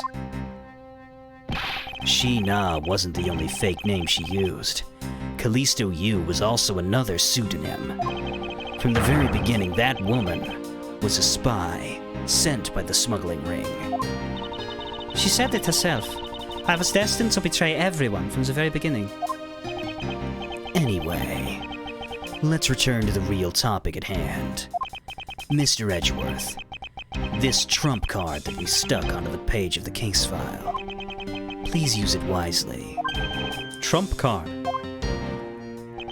That photo that we stuck on there, try peeling it off. Behind it slumbers a piece of evidence that Faraday hid away all those years ago. It's the mark of the Yatagarasu. But why? This is a directives card from the big boss. Take a look at the back. This was something Cochin had on him at the time of the KG-8 incident, 10 years ago. That blood is from the victim of the incident, Miss CCU. But why is the card adorned with the mark of the Yatagarasu? The reason why we called ourselves the Yatagarasu was because of the three-legged raven mark that the smuggling ring's boss used. Apparently, orders from the boss would come on these cards without fail.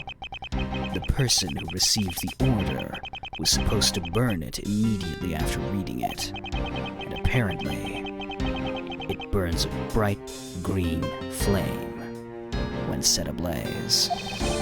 So you mean the cards were written in Bobbly's ink? The fact that the card that Cochin was sent made it into Faraday's hand at all is nothing short of a miracle. We decided that whenever we stole anything, we would send a card along with it to the police. So that's what those white cards are. The great thief that used the mark that only those within the ring would know. It was our message to the ringleader that we were only a few steps behind. Right, but it never had the desired effect because of Callisto U.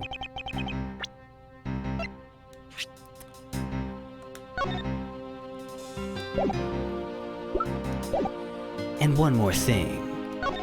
Detective Gumshoe. I should examine these hair sticks while I think of it. Hey, take a look at this, Mr. Edgeworth. There's dirt on here.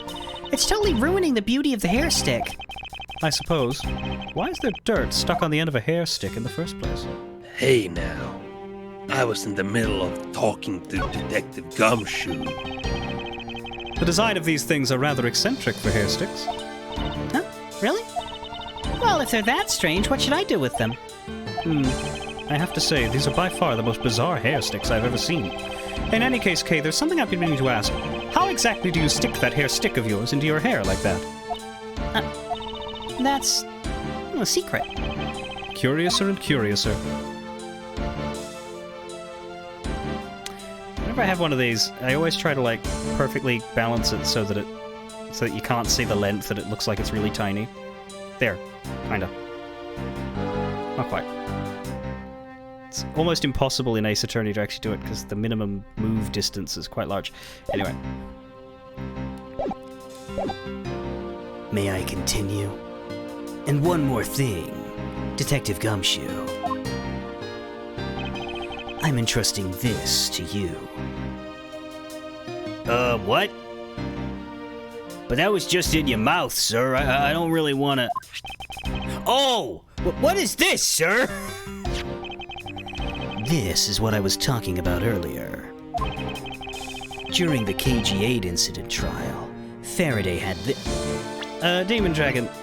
Oh, so you're saying those aren't hair sticks. Those are from the garden. Those are plant... Ah. Faraday had this in his possession. This important, definitive piece of evidence. But I thought it was stolen. How do you have it? The person who stole it from us 10 years ago was a man by the name of Ernest Amano, and he had it locked and hidden away for all this time. But we forced him to tell us where it was, finally, after the other day's kidnapping case. This video.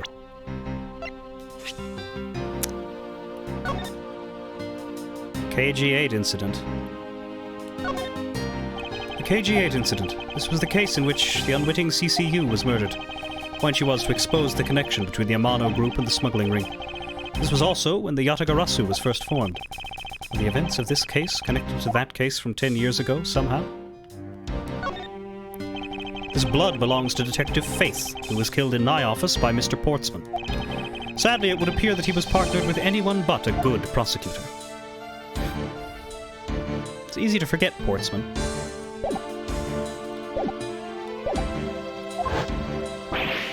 What? Don't come any closer! I'm warning you!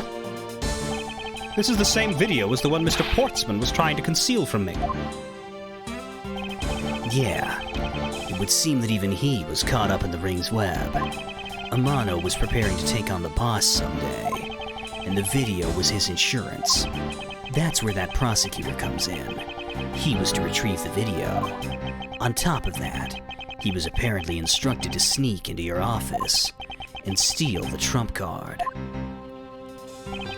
You saw it for yourself, right? the card that told him to preserve the evidence? Then that card was not the calling card of the Yatagarasu, but rather a directives card from the ringleader to Mr. Portsman? The two pieces together make for a strong weapon for whoever holds them. The evidence Mr. Portsman thought to withhold from me, and the one that you stole from my office last night. No. You never visited your office. I'm the one who did that. Yes, both pieces are illegal, and for me to use either one is...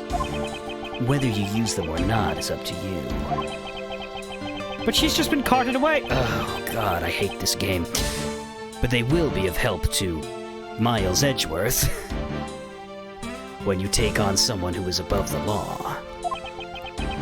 Is the boss one of those who cannot be brought to court that Mr. Faraday spoke of? Detective Bad, there is no limit to the law, for it is the people who determine the limits to them. You still insist that even now?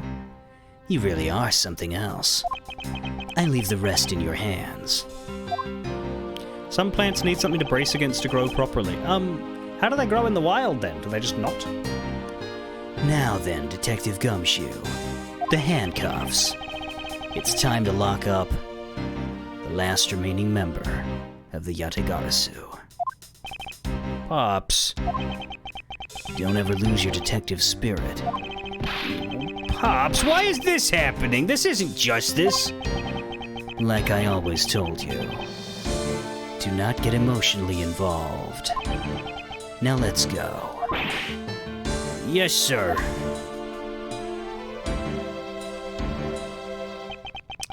Is this really the end of a legend? Sure is. Do-do-do.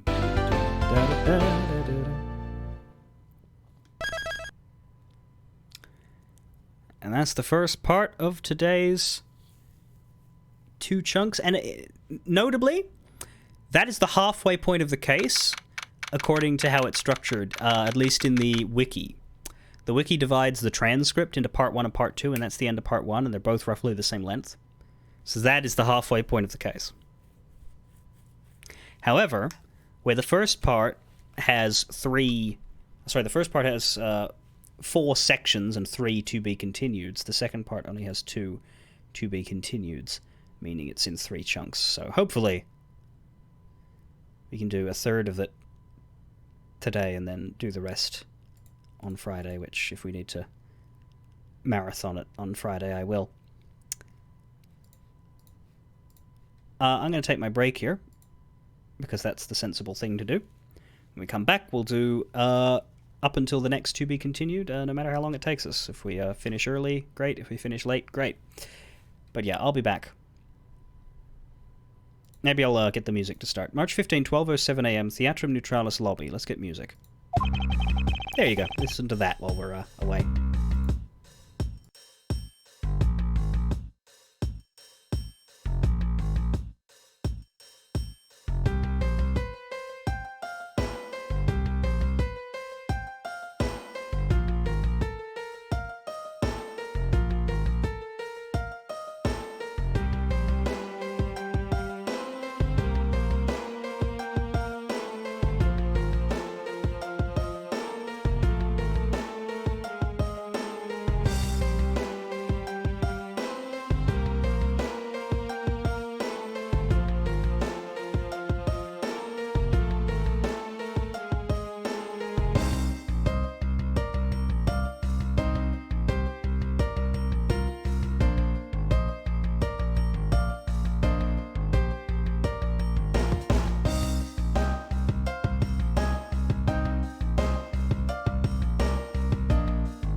hello, I have returned. Apologies, that was way longer than I expected, but an important conversation came up that I had to divert my attention to.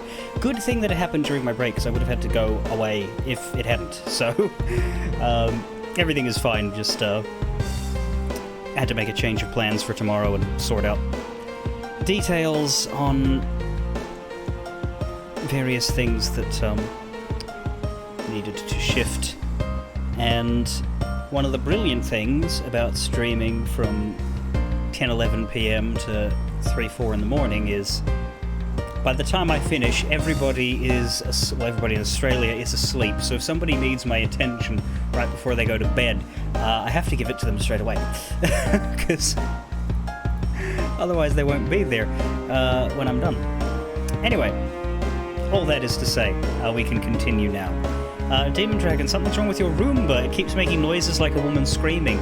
Well, clearly you should have fucking released the pixie when she asked nicely the first time, Demon Dragon, and now she is rightfully pissed because it isn't fun to live in a Roomba. I don't know how it compares to a moon lantern, but it can't be that much better. So you should probably make peace with your deities, because a fey creature with a vendetta against you is a problem.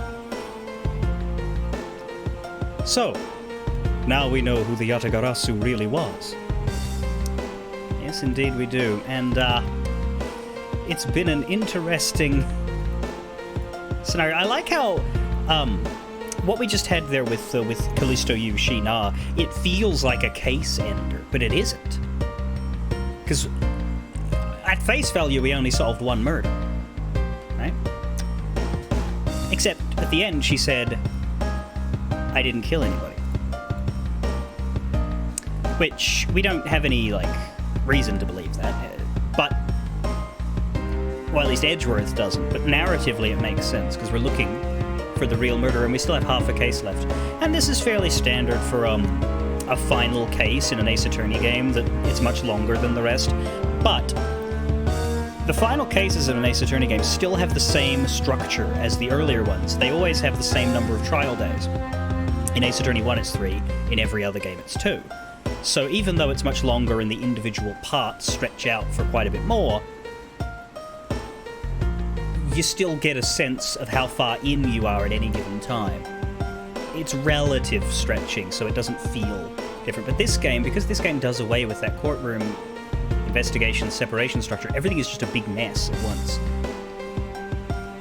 It feels like this is case 6. It does, especially because case 4 winds up being an extension of this one anyway, because you spent so much of your time looking at Shi-Na and Callisto Yu. So it's like, okay, well, we've dealt with one bad guy, now we need to find who the other is. Plus the Yatagarasu storyline gets, or at least the old one, gets wrapped up. Detective Bad is no longer on the scene. Shi-Na, Callisto. No real name. Funny story about that character, no real name. We only have those 2 aliases. We do not know who she was from birth. We do not know what kind of... We don't know anything about her. Anyway. Yeah. So there's a very clear break between that and now, even though they're parts of the same scenario. We figured out the arsonist, but Shi-Na left us with the hint that Manikochin's death was not actually her doing. So now we know who the Yatagarasu really was. And yet there remains much to this case that needs to be resolved. Like how the weapons crossed country lines, for example. The 2 countries have incredibly strict security systems and entry procedures. Short of a miracle, it's impossible for someone to have smuggled them in. Smuggling them in, huh? We will need to open a new line of investigation on just this aspect alone. But before we do, I would like to go through my evidence once more. No blood on the blade.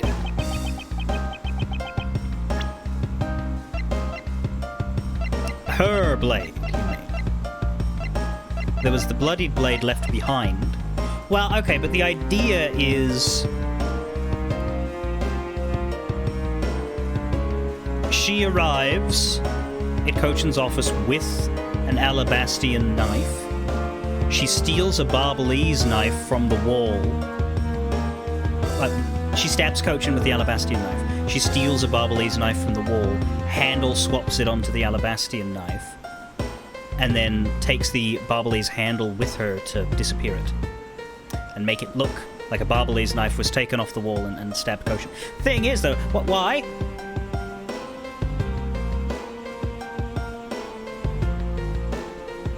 Why? Why do it with an Alabastian knife? Why have an Alabastian knife? Why bring an Alabastian knife into the room?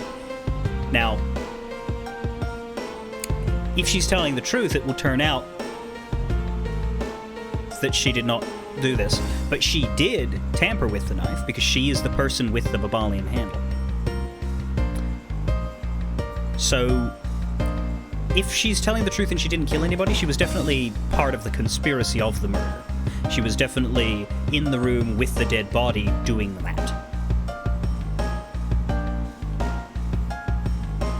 And we need to figure out how an Alabastian knife got in there in the first place. Anyway, we'll get to that when it's relevant. But yeah, we've vastly cut down... Well, not really that vastly. We've lost a few bits of evidence, but we've still got nearly 3 full pages. We've still got the Primaduck statue, Cochin's body notes, Yatagarasu key, murder weapon on Cochin, the smuggling paper document, the counterfeit bills. The Barbalese ink is gone, so that's still going to be relevant to the case, but not relevant for direct presenting. We've still got the passion flowers. We've got the other Primaduck statue. Which is... It's awkward to me that they're called Babals and Alabasts. I feel like they should be called Real and Replica, because the Babal one is the Alabastian one, because they were swapped. And this photo is of the Alabastian one in Babal. But it says Babals. And then if you go to the Alabast's Primaduck statue, you get a photo of the Babal statue in Alabasta. That's why I think it's poorly labeled, and what they should say is this one here should be called Real Primaduck statue, and this one should be called Replica. Now, obviously, they can't call it that when you first get it, but after the switcheroo is uncovered, they should update these to say Real and Replica, because as it happens, the wrong one has the wrong label. Alabast's Primaduck statue was not used as a weapon. Babal's was. It's a little annoyance. We got Manny Cochin's handwriting on the request for Damask II to steal the statue. We got the bent samurai spear, the samurai dogs. We got the pick, the guitar pick that Kay found. No idea what that means. We got the fountain spouts, the photo of the Yatagarasu, the fires in Babal, the wire.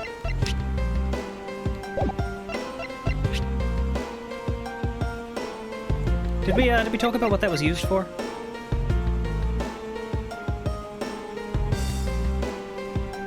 We presented the evidence, but I forget what we actually said it was for. We've got the revolving fireplace wall. We've got the hair sticks, which my chat believes is actually plant balancing sticks that have been mislabeled. The Yatagarasu card's inspiration, which in fact is the card containing orders from the smuggling ring boss, and the videotape from all the way back in KG8. Anyway, unnecessary evidence has been removed, remaining evidence has been rearranged. Hey, there's a VCR here, sir. Now we can see what's on that tape Detective Bad gave us.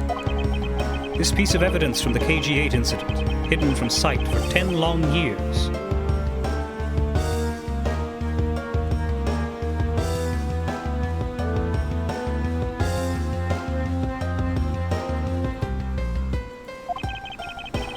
I just know that this is related to the current case somehow. Detective Gumshoe, if you could please play the tape for us. Sure thing, sir.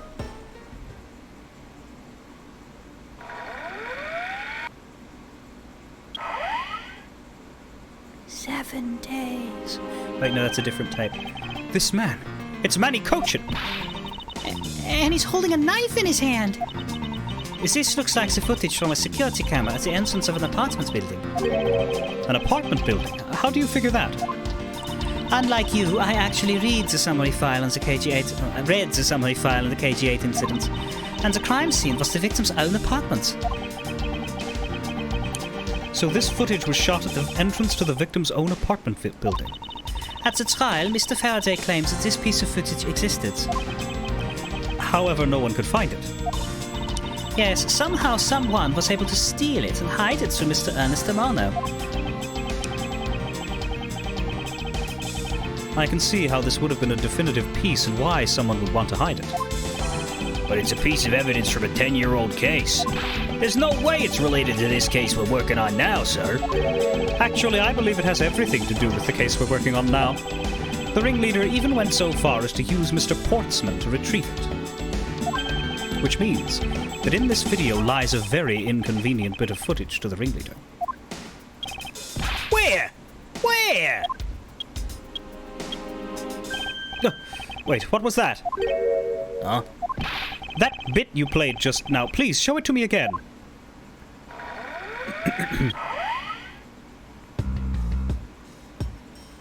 It's funny how the video seems to be composed of still frames. This car. This is something we cannot overlook. Why's that, sir? Look here, Detective Gumshoe. It's a diplomatic car. Take that! This is the national flag of the Principality of Codopia.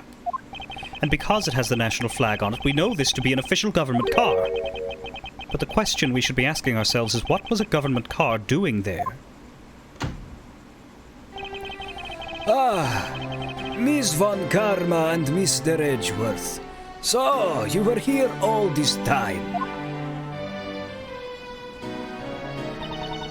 Ambassador Alba. Thank you very much for continuing this investigation, even at this time of night. If only I was even a tiny bit more careful. This tragedy would never have happened. I am truly sorry. This wasn't your fault, sir. This had nothing to do with how careful you were. You idiot, Quercus! You couldn't chase after a simple thief! Now then, let's get down to the real reason why I came looking for the two of you. I would like you to put the investigation on hold for a while. Can you do that? Excuse me?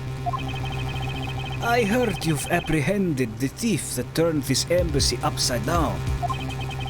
And we are in the middle of an event celebrating our country's reconciliation. We can't exactly have the police and detectives walking around here forever. You're scaring the visitors away. So, I hope that you can understand how I feel. But we must finish our investigation and resolve the remaining issues. Why don't we leave the rest to the Alabastian and Babalis police? Ambassador, we are so close. Just a little more and... Miss Von Karma, I'm afraid I've made up my mind. And without my permission, you can't proceed with your investigation anyway, right? That's true, however... As he said at the very beginning, this area can be considered to be Alabastian soil, in which case we are nothing but foreigners in their land. Is this really where our investigation ends? Hold it! Shifu! We found Mr. Edgeworth, sir. Shifu, this way! Yo! He does sort of limp a little bit. Agent Lack, you're back on the scene rather quickly. If I laid back and took a break, I'd lose the scent of my prey, Mr. Prosecutor. Agent Lang, why have you returned? Because I have to solve this case, no matter what. Well, I'm sorry to inform you. And don't take this the wrong way. I don't suspect you personally. However, a member of Interpol was just found to be a thief, and so...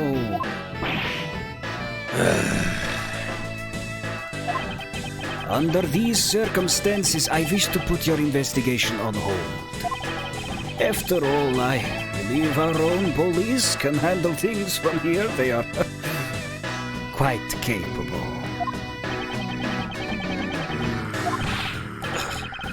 At this rate, our investigation really will come to a close.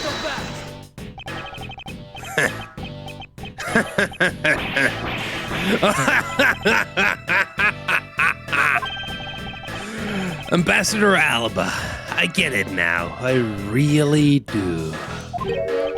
Oh? I'm very glad you understand how I feel. No, not that. What I was talking about is, I know who the killer is behind tonight's murder. You... No? The... Killer? Do you really mean that, Agent Lang? Wolves don't lie. Then who is it? Well, let me first say that I'm not talking about Mr. Cochin's murder. That was all Sheena. Lang Zi says, the truth lies not at the exit, but rather shines outside the maze itself. The truth is unexpectedly simple. So let me ask you this. Who do you think was Damask II's killer? I'll tell you who. It was you, Francisco von Karma.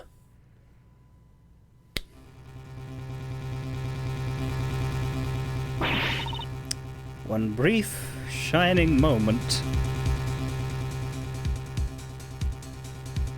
And then that brain. I was the killer? Hey, wait, but that's impossible! Yeah! Although, that whip is actually quite... Ow! Hold your tongue and that ludicrous remark you're about to make. Agent Lang, are you seriously accusing her of murder? Don't get me wrong, I'm not asking because it's ridiculous. I'm asking because it's too good to be true that this might finally be her turn.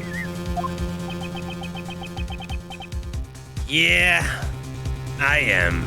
Woo! I mean, he doesn't appear to be joking. Hey, sis.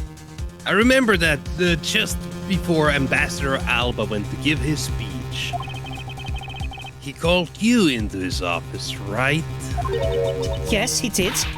But what does that have to do with anything? I'm getting to that. Furthermore, in order to solve both cases, you moved around rather freely between Alabast and Babal, did you not? Objection! And where is your evidence that I am the killer? Not so fast! I was just getting to that. Trust me, I'll show them to you in due time. Homeboy says it could be a really, really good way to stall for time and make sure that Francisca and Edgeworth are allowed to stay here, and thus it's a very big brain play. However, it could also just be dumb luck. Ambassador Alba, in order for me to bring this case to a close, I'll need to inspect your office one more time. Will you grant me permission? Now, if he says yes to this...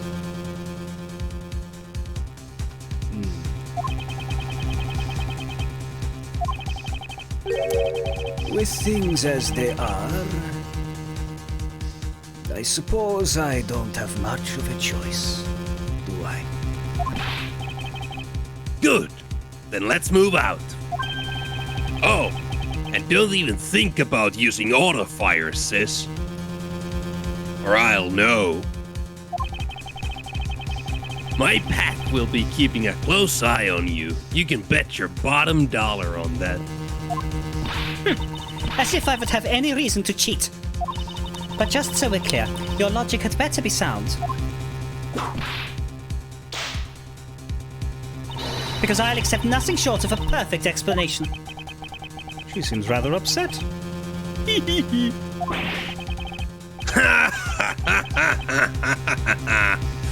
I expected that you'd expect no less.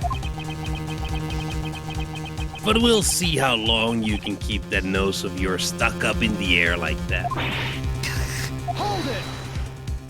Agent Lang, as someone related to tonight's case, I request that you allow me to take part. And so that I may clean up my superior's mess. I guess I should. The more the merrier, especially when it's the peanut gallery. Oh, in that case, I want to join in too. I still haven't seen what it looks like in Alabast yet. If you let Kay in, then you gotta let me in too, pal. I can't sit around and do nothing when Miss Von Calm is in trouble. Hey, Gummy, let's have a competition to see who can save her first, okay? Okay, I'll take you up on that. Oh yeah, I'm fired up and raring to go. As a detective, I don't believe this is something you're supposed to be excited over.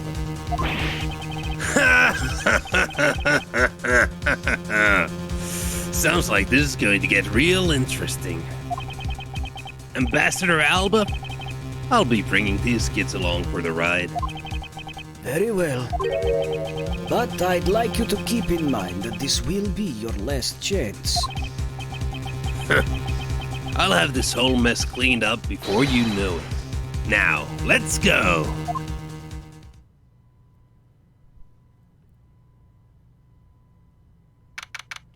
March 15, 12:53 a.m., Alabastian Embassy, Ambassador's Office.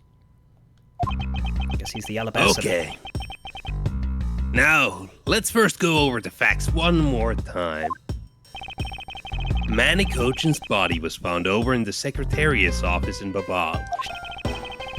The weapon that took his life was one of Alabast's ornamental knives.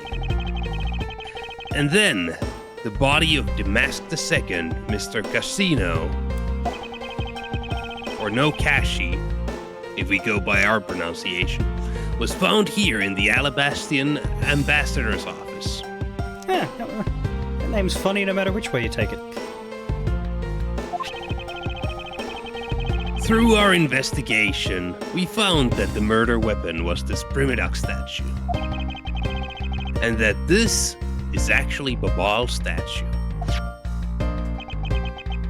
This case, no matter how I look at it, Sis, if it wasn't you, then there's no one else who could have pulled this off. Objection!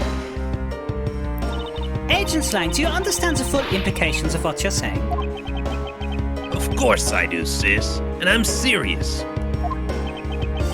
You were on the trail of the smuggling ring, and you wanted any evidence you could find.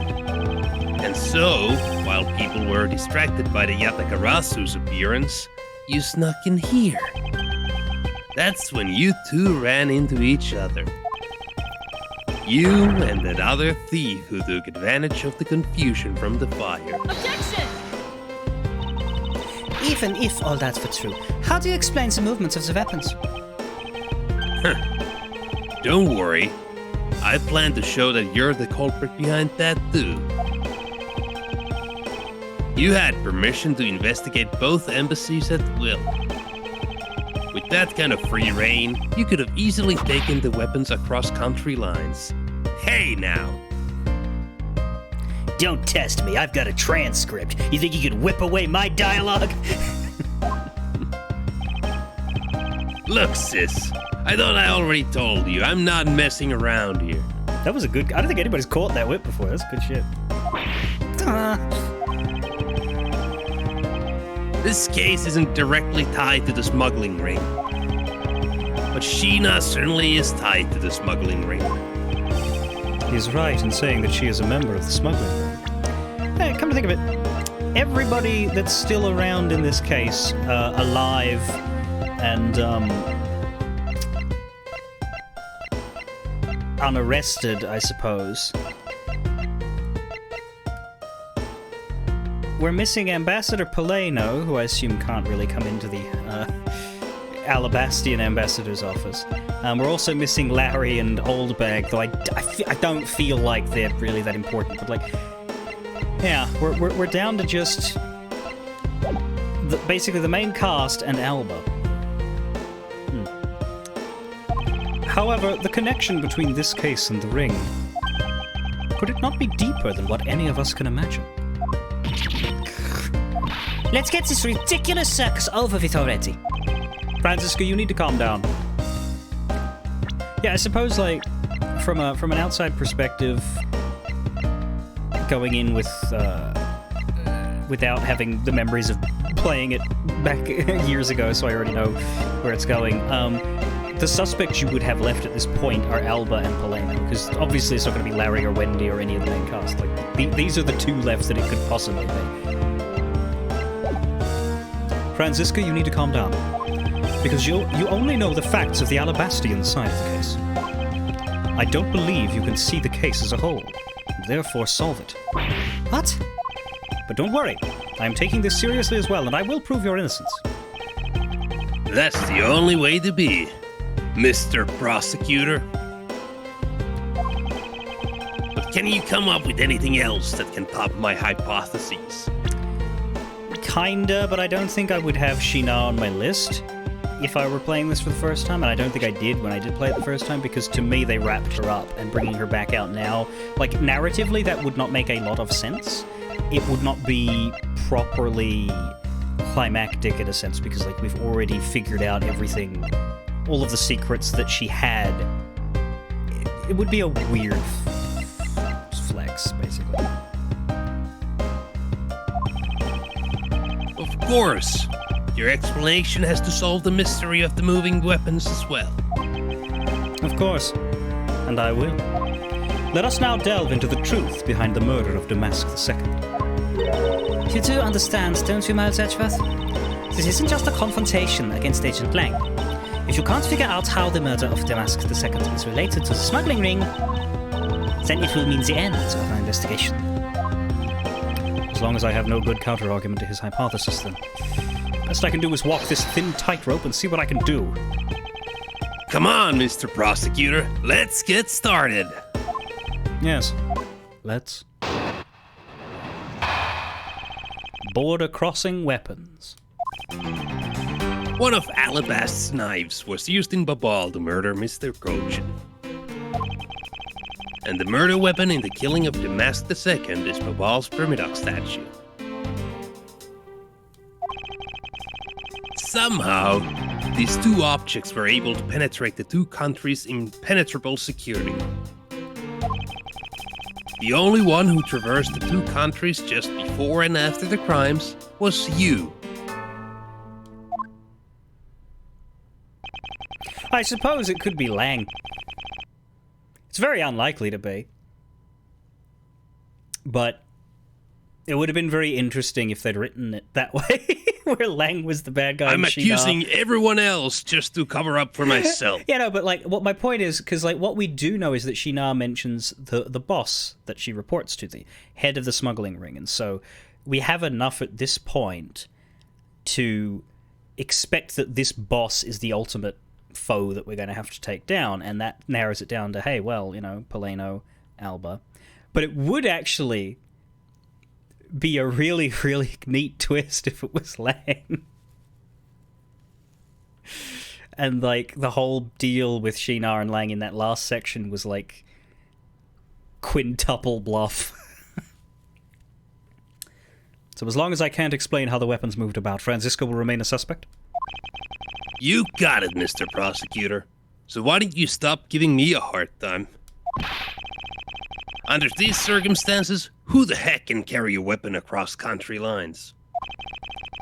I worked through every possibility, but there's only one that's plausible. Your boss. Agent Lang, what I've learned from you just now is that you've lost sight of yourself. What are you talking about? By focusing too intently on that which is in front of us, we become blind to the truth. You have to imagine what's around what's in front of us in order to get anything done in this. Don't tell me Lang Z never said anything to that effect. You prosecutor, who do you think you are speaking about Lang Z's proverbs like that? I don't need his proverbs, because my words are all you will need to see the truth.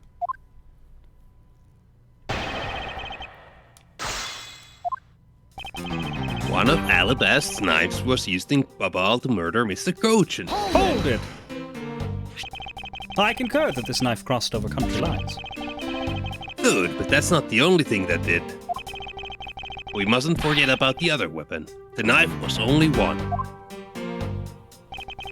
And the murder weapon in the killing of Damask II is Babal's Primadox statue. So you're saying that the Primadox statue was also brought over by Franziska? Like I told you before, that's the only way it makes sense. And how exactly did she bring it over? I haven't figured that out yet. That's a rather weak statement, considering how sure you are. Maybe, but there's one thing I do know for sure. Somehow, these two objects were able to penetrate the two countries' impenetrable security. That's a contradiction. It cannot be penetrated if it's impenetrable. If we were in court, I'd have you hauled off for purgatory. Impenetrable? I should hardly think so. You've seen the top of the wall between the two countries, right? Who in the world could cross over that? Spider-Man. Yeah, not even I could climb over that thing with all that barbed wire. The only way into either embassy is through the doors in the Theatrum Neutralis. So the only way for the knife and the Primadox statue to traverse the two countries is through those security camera-equipped, well-guarded doors. The only one who traversed the two countries just before and after the crimes was you. I will not make a you joke. I will not make a you joke. I will not... Hold it! We've already locked up Callisto U. There's no reason to bring her back. Was Franziska really the only person to have traveled between the two countries? You answered you, referring to me. That is incorrect. The correct answer is you. According to the guards at both doors, she is the only one to go back and forth. The sis there was in Alabast when the Yadakarasu showed. And then, just before you guys found Mr. Kochen's body, she entered Babal. I think we can assume that's when she brought the knife into Babal. Then how do you explain the Primadox statue? I already told you, I'm pulling it out of my ass. You must However, have quite the gait, given the size of that thing. However, the fact that the two weapons crossed the border proves that the killer must have also traveled across the country lines. The only things to cross the border are the Primadox statue and the knife? I should hardly think that those are the only two items, Agent Lang. Yeah, because both Primadox statues crossed. These two objects were able to penetrate the two countries. Right, so you're referring to the Alabast one, the weapon one. So what about the other one? Objection! Agent Lang, those two items are not the only two to cross the border tonight. Oh? Damask II was killed with Babal's Primadox statue, yes? But if that's the case, then tell me, where did Alabast's Primadox statue go? You presented Alabast, referring to Babal. That is incorrect. To Babal. Precisely, and if the two statues really were switched, then this means that both statues were smuggled across the border at some point. Which means that a total of 3 items were smuggled across the embassies. I guess so. But you know what? It doesn't matter the number of items, only that the sis is the only one who could have done it. You're struggling and arguing with me with pedantics. Why do you call her the sis? She's not a nun. Because the only person who went back and forth between Alabast and Babal is her. Last time I checked, nuns don't have whips. Is that really true? Was there no one else who traveled between the two countries? Actually, there was definitely another person, one who paid a visit to both sides of the wall. Objection! Is that really so, Agent Lang? What a lousy time to try and bluff your way out of this. You remind me of an attorney. I checked out what the guards said along with the security camera's footage. You're not going to overturn my hypotheses that easily. Objection! But suppose there was some other way, other than through the theater doors. What other way? The other entity that managed to cross the border unharmed. If I pointed out, it would open up a whole new possibility. Though I hesitate to bring this out. As long as this entity exists, the impossible road becomes a possibility. It looks like you've got some clever idea in mind. I do, and I can show it to you through a single piece of evidence. Fine, then. Let's see this piece of evidence that will show me this other route. This piece of evidence will show us another way to move between the two countries. Is this a statue Being swung across the fucking buildings. Swaddled perhaps in a coat.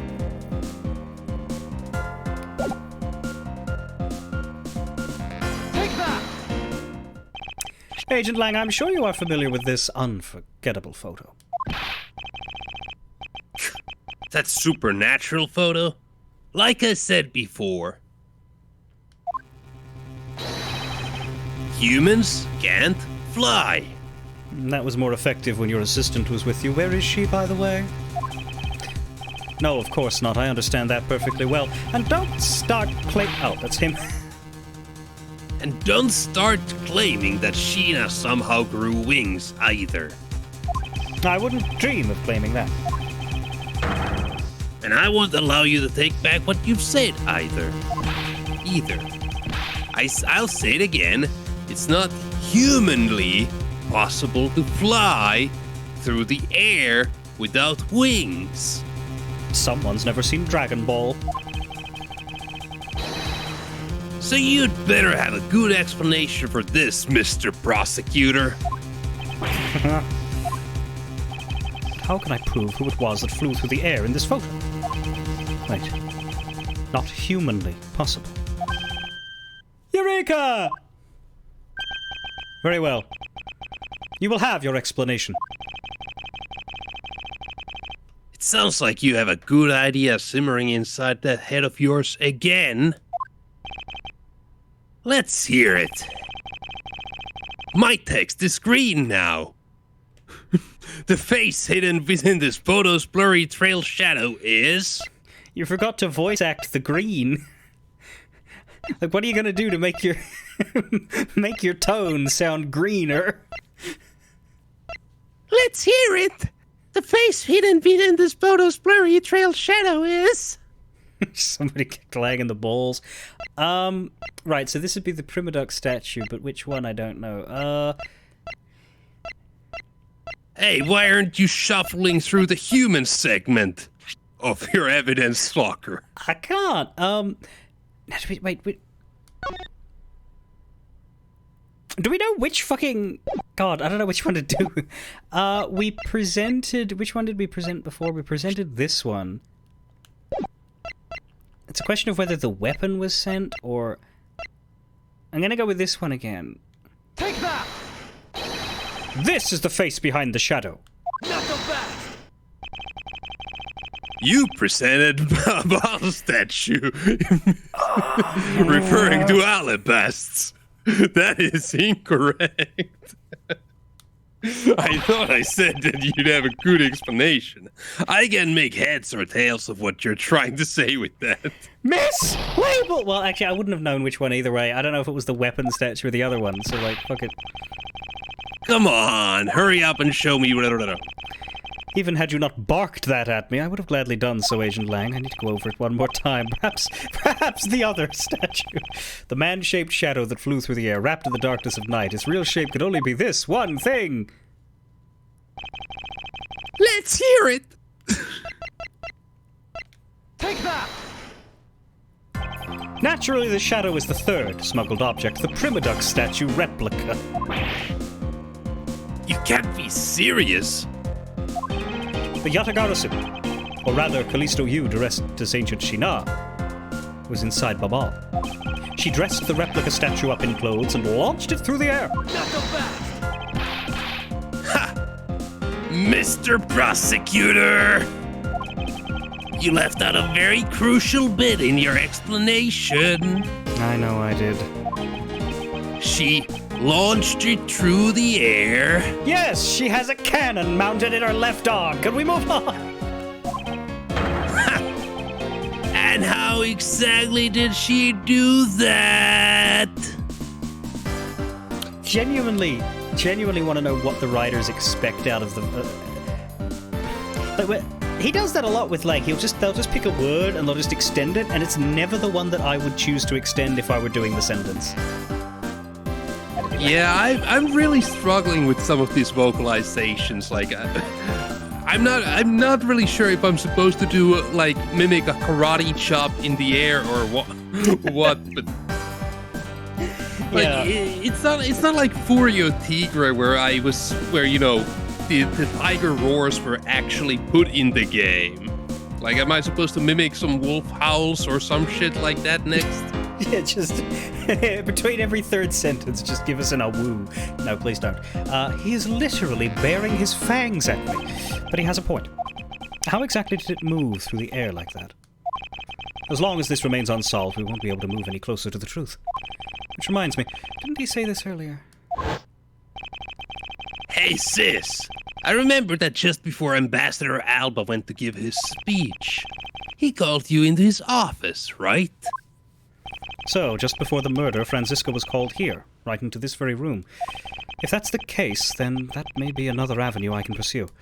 Agent Lang, in order for me to answer that question, I will need to hear testimony from Miss Von Karma. Oh, what are you up to now, pretty boy?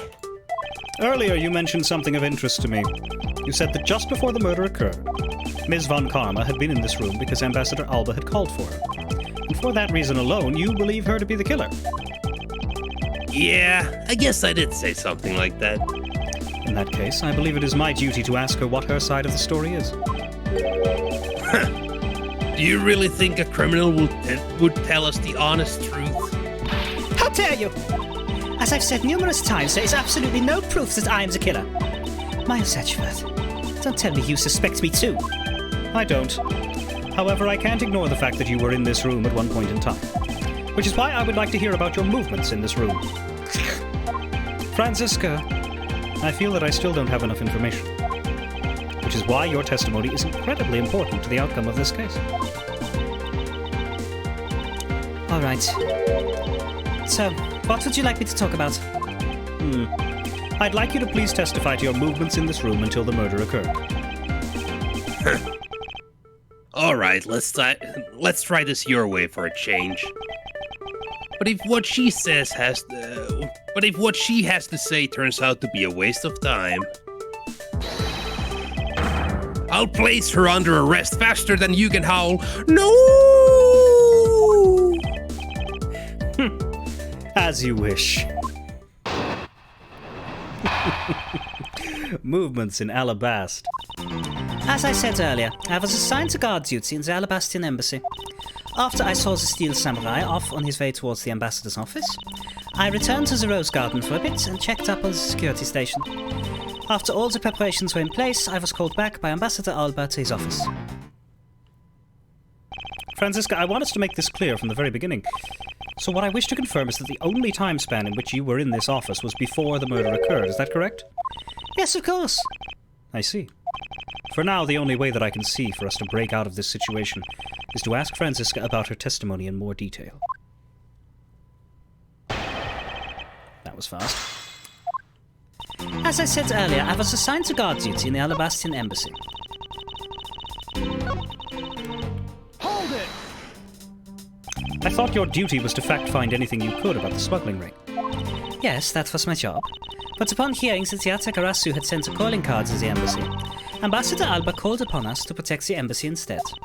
That incident 7 years ago, or have you forgotten what happened here back then? Anything related to that case we were involved in appears to be rather painful for her. It's not exactly one I can readily forget myself. It looks like you remember the case after all. Of course I do. I inspected every location, every possible escape route, and every aspect of the police's security detail. I did all that. Then after that, after I saw the steel samurai off on his way towards the ambassador's office. So you were at the theatre as well? Yes. And I suppose you were also there as well, watching that stage show. Well, yes. So Francisca was there. Well, after the show was over and I saw the steel samurai off, I returned to the Rose Garden for a bit and checked up on the security situation. Why did you need to confirm the degree of preparation for even the speech? For security's sake, of course. What other reason could I have had? No one knew just how the Yatagarasu had planned on getting in, right? Yes, I suppose you're right. And in the end, the Yatagarasu did choose to appear in the Rose Garden, even if it did turn out to be nothing more than a shadow. Who would have thought that she would use a shadow? Ah! Calm down, Francisca!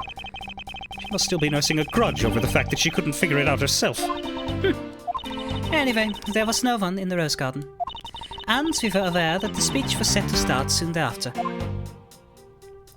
After all the preparations were in place, I was called back by Ambassador Alba to his office. Hold it! At that time, Damask II's body had yet to be found in this room, correct? That's right. But Ambassador Alba was here. One could hardly miss his rather large presence. A criminal will say anything to get out of getting arrested. How do we know you're not lying? Well, if you need proof, I'd be happy to oblige you. Seriously?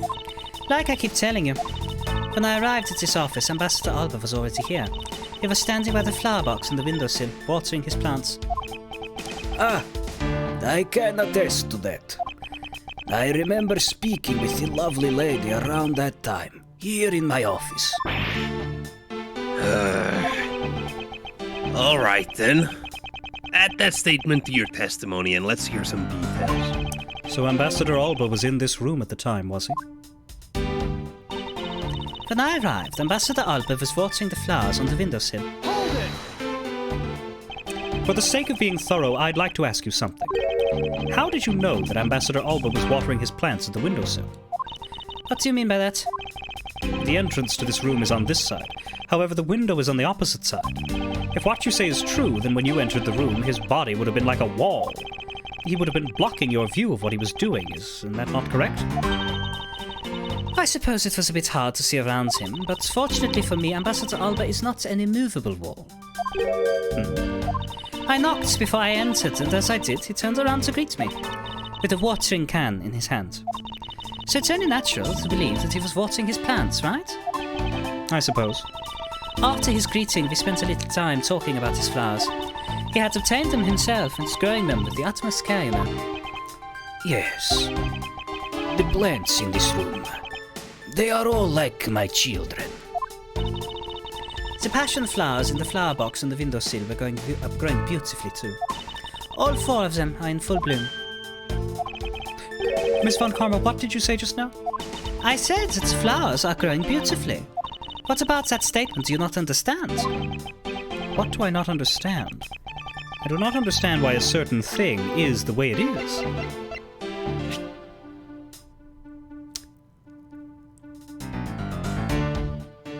She's seeing double. 4 flowers. I'd like for you to append that statement to your testimony. Very well. There were 4 large passion flowers in full bloom in the flower box. Hold it! I'd like to confirm this with you one more time. There were 4 passion flowers in bloom in that box, correct? Yes, I should hardly think I should have miscounted such eye-catching flowers. There must be a deeper meaning to this statement, and it appears that I must take a gamble on its meaning for me to make any progress. The Primadux statues were already switched by the time the murder happened. In light of that fact, what Franziska saw in this room before the crime is of incredible importance. Back in his office, watering the flowers, 4 flowers in full bloom. But where did the other 2 go? Objection! Hang on a minute.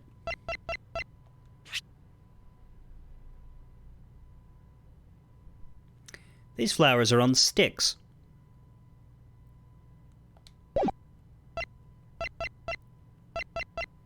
The river? Or the band?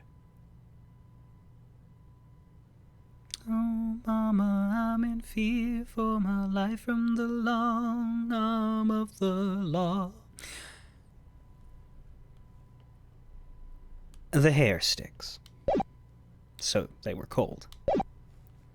Franziska, for some odd reason, your testimony contradicts with this piece of evidence. It does appear that way. I knew it. I knew we couldn't trust your words, sis. You're drunk! There are 2 dug-up spots? I didn't notice, but I guess you can see that in the icon.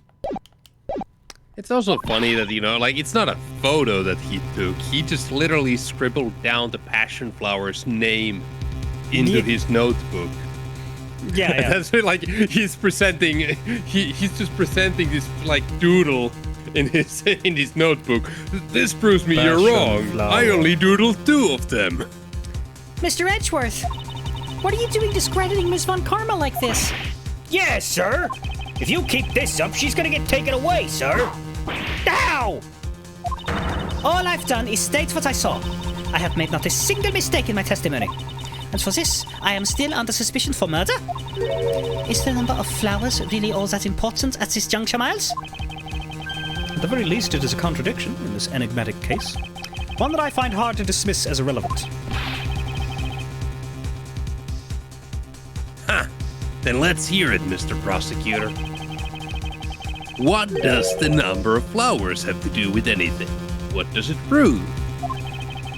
I believe the answer to that will become clear if we were to examine that flower box. How did this contradiction come about? There must be something behind this discrepancy.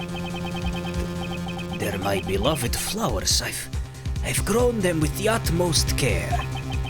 So I ask that you please be gentle with them as you examine them, Mr. Edgeworth. You'd think the old man would be like, panicking about the fact that 2 of his flowers are missing. I understand. I won't rest until I've inspected every suspicious-looking hole in the dirt. This patch of soil looks as though it has had something removed from it.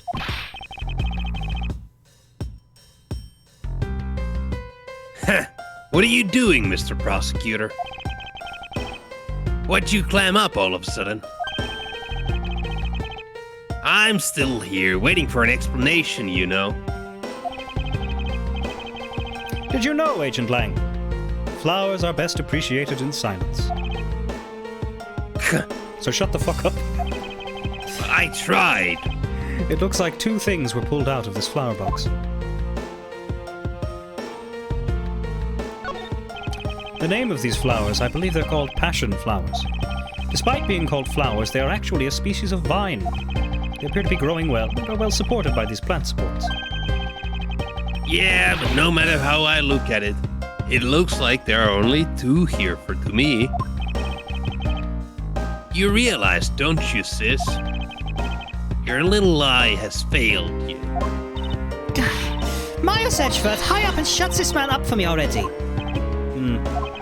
I suppose I will need to use some evidence to shut him up, won't I? I believe I have just the piece of evidence you require. Oh, you do you? You have such confidence in the face of your current plight. But I highly doubt it'll last until the end.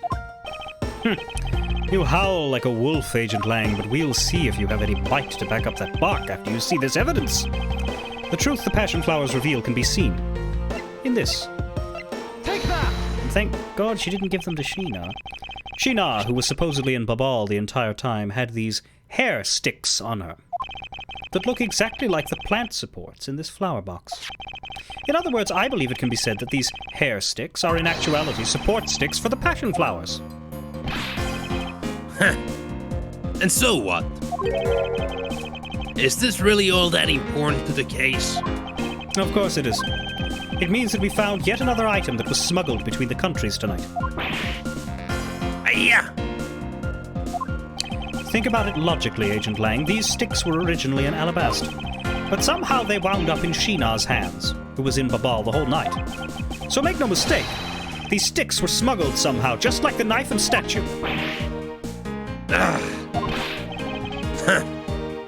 Very well, then. I want to hear from you exactly how they wound up in Babal. How did these support sticks find their way to Babal and why? There must be some reason as to why they ended up there. Aha, so that's why. Agent Lang, if you would please take a look at this and tell me its shape. It's just another stick, isn't it? And so it is. But the shape of the support stick is what is important. For when they are used with something in this room, that's when it all comes into focus.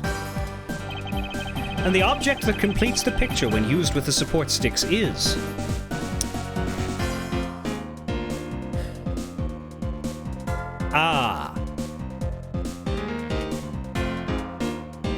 You sort of have to study this because it comes out of nowhere, but... if you were to put a stick into this crossbow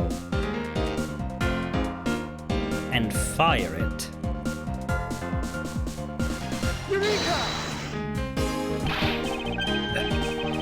An ass pull? Wait, you're not really suggesting? I am. These hair sticks, or rather plant support sticks, they make for perfect arrows. Actually, the crossbows use bolts. I mean, I've done it! I found the common thread that connects the two offices! Jesus Christ, I didn't orifice. Oh God, no!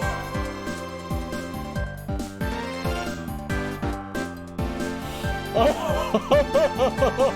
I'm sorry. I found the common thread that connects the two offices. But this thread has yet to be completely untangled. Even using the arrows, how does this explain how the statues were transported? Furthermore, who could it have been who fired these sticks as arrows? There must be a common thread that ties all of these things together. Mr. Prosecutor, hold up a second. Holding. You do realize what happens when you tie a statue to an arrow, right? They don't fly at all. Just like humans. Border crossing part 2. So Babal's statue was draped into Yadagarazu's clothes and then shot over here? Even if you fired the arrows from this side, they wouldn't go far with the statue tied to them. I don't think I need to tell you that the Primidoc statues didn't sprout wings. You are a realist after all, aren't you?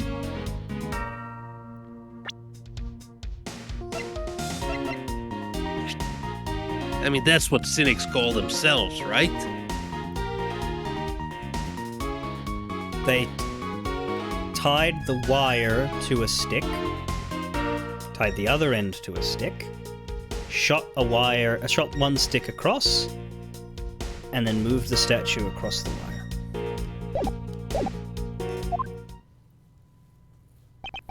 The Primidoc statues didn't sprout wings? Of course they didn't. Glad you understand. I feel much better already. I was afraid for a second that you were unaware of that crucial fact. It's only crucial because you're under the belief that wings are necessary to this equation. What? You need to free your mind. A bit more. And let it fly like a bird on the wind. The Primaduck statues flew, but not on a wing. Allow me a bit of your time, and I'll explain this mysterious phenomenon to you.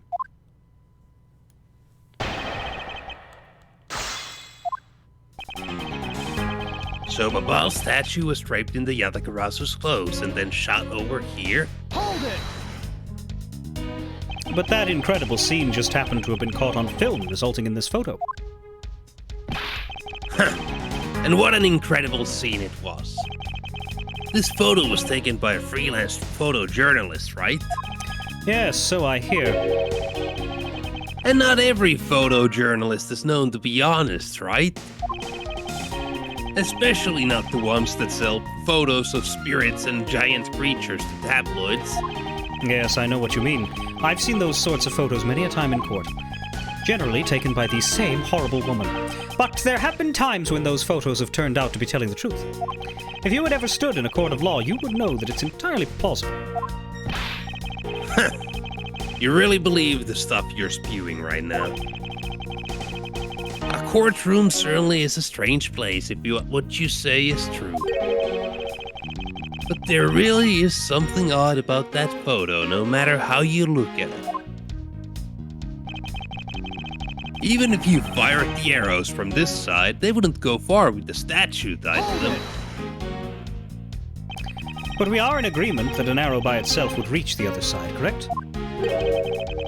But just the arrow by itself is pretty meaningless, don't you think, Mr. Prosecutor? Because the things they wanted to smuggle were a lot bigger than nothing. No, that's not necessarily true. What? What I need right now is not further discussion of my conclusions, it's the launching of my conclusions. What the shooter wanted to launch with the crossbow was not the statues themselves, but rather something a crossbow can launch that can be used to move the statues. If it wasn't a statue that was tied to the arrows, then what did the crossbow launch? Hold it! The thing the crossbow launched. Allow me to show you the answer. Well, come on then, show me what you got. But I warn you, I'll know when you're just bluffing. This is what was launched from the Alabastian office with the crossbow. I mean the stick, but the wire. Take that!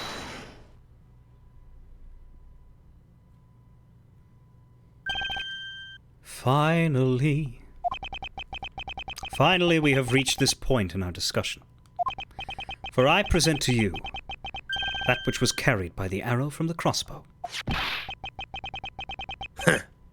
I get it now, Mr. Prosecutor. I can see exactly what you are trying to say. You're saying that the wire was tied to an arrow and then shot into Mr. Gochen's office. All the way from the 5th floor of the Alabastian Embassy down to the 3rd floor of the Babalese Embassy. If what you're claiming is really what happened, I can see how Alabast's Primaduck statue could be moved. Gravity could be used to move the statue down the wire from the 5th to the 3rd. But then, what about Babal's Primaduck statue? Well, considering when we first talked about what the photo was showing, you only allowed me to get through it by presenting one of the statues as opposed to either or, I thought we were arguing that only one of them used this method, because otherwise it would be completely goddamned unfair.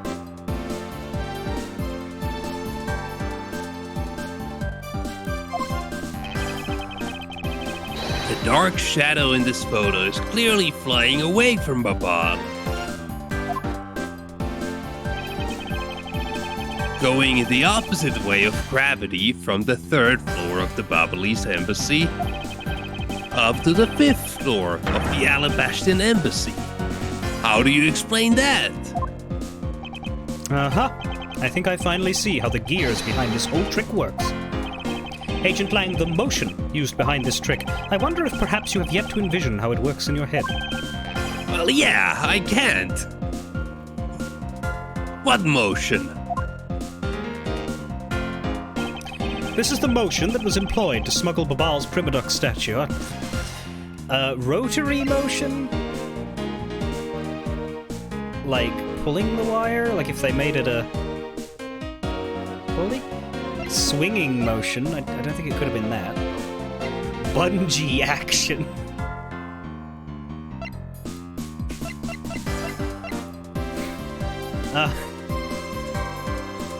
I kind of want to say bungee action for fun. I know I'll get pipped for it, but bungee action. A bit of bungee action was employed. Bungee action? Are you saying that the wire acted as a bungee cord and then the statue was hauled up? That's a simple way of putting it, but yes. Did you think about the weight of the statue at all? That thing is solid gold. Before that thing ever reached the office window, the wire would have snapped. But okay, let's consider your idea and say that the wire has the elasticity required. If you fired that kind of wire from a crossbow, the arrow could come sailing back at the person who shot it. Talk about dangerous. He's absolutely right. I thought this sort of thing was common knowledge. I'm having a bit of a hard time right now dealing with a jurisdiction thief who lacks understanding of the most basic things like physics, Mr. Prosecutor. Unfortunately for me, it appears that Agent Lang is correct for the first time in his life. I need to calm down and think through this once more. There is only one feasible motion that could have been used to send the statue up. Rotary motion. I believe it was done via rotary motion. If the two statues were transported simultaneously... Simultaneously? Get real! The statues would collide somewhere along the way. Whatever! Did I ever say that there was only one line of wire between the two offices? If you shot an arrow with the two ends of a wire tied to it, a circular belt can be formed.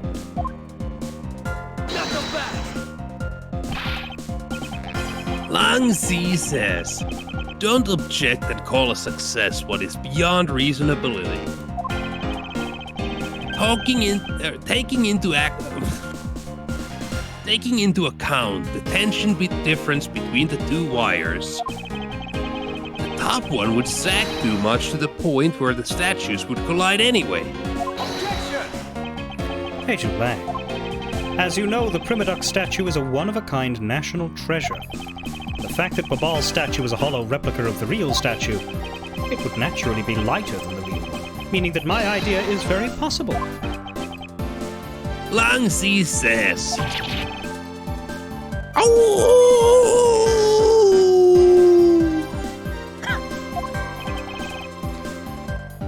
Here is what I believe happened. Ms. Yu and her mystery co-conspirator set themselves up in the two different rooms. The co-conspirator bridged the rooms by shooting the two ends of the wire down on one arrow.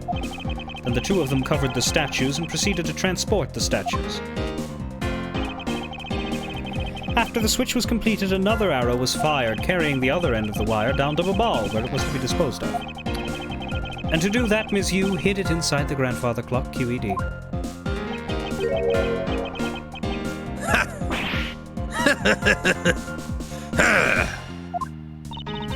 This proves it, right, Agent Lang? It's the time not to kill her. Not yet, sis. I still haven't had my dessert yet. Right, Mr. Prosecutor? The proof is in the pudding, as it were. Pudding is a nice dessert.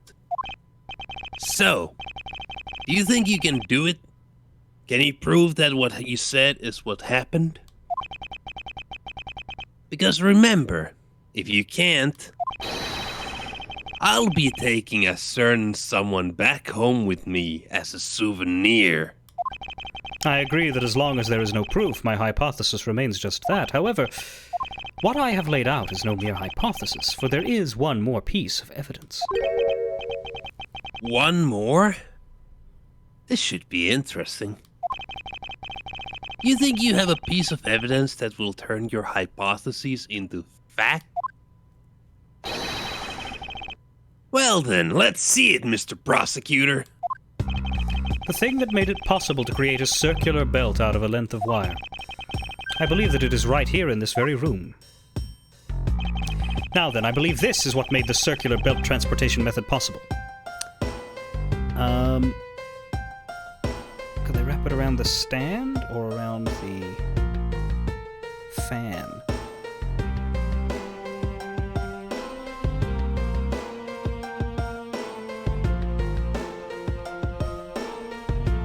For going out the window, I think this is too low. I'm going to try the fan. Take that! Looks like you dropped another bomb on us again. The last piece to the trick are two pulleys. Precisely. The ceiling fans double as pulleys in this case. And thanks to the fact that there is one installed in each of the offices, the ceiling fans made for the perfect pulley set for the wire to run on.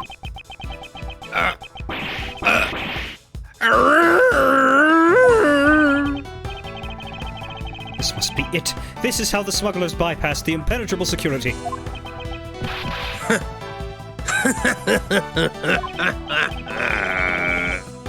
You really are something else, Mr. Prosecutor.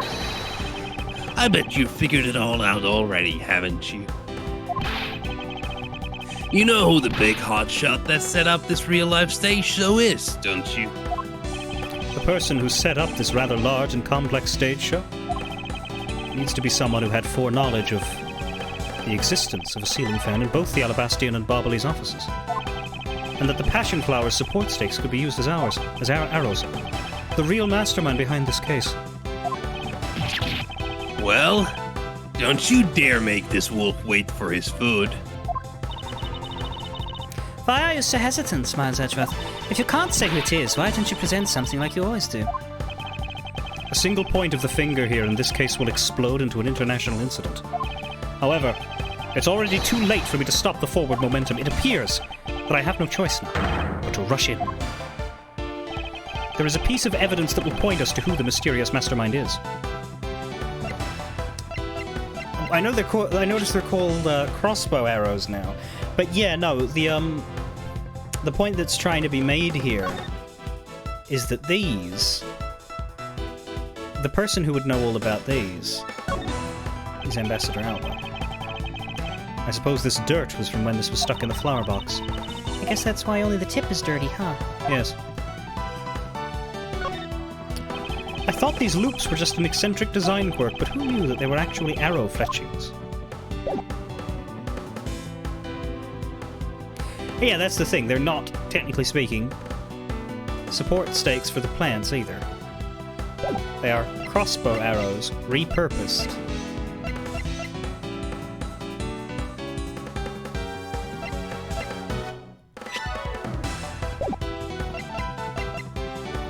And I think this is it. Take that! This smuggling could not have been possible without the use of the crossbow. Furthermore, the arrows that were shot by the crossbow were plucked, as it were, from the flower box in this very room. They were planted so long ago that the passion flowers had the time to grow so big that Ms. Von Karma didn't even notice the arrows when she visited the room today.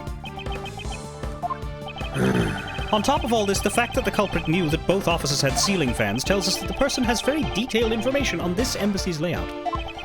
So as you may have already guessed, the person I am accusing of hatching this plan is the person who grew the flowers in the flower box with the utmost care.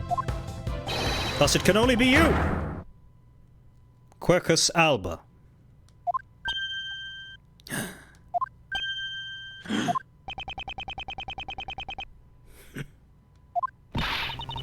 Are you out of your mind, Miles Edgeworth?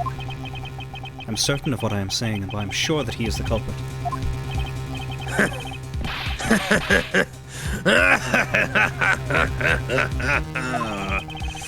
Tell me, Mr. Prosecutor, what was the ambassador trying to accomplish by doing all that stuff you just outlined?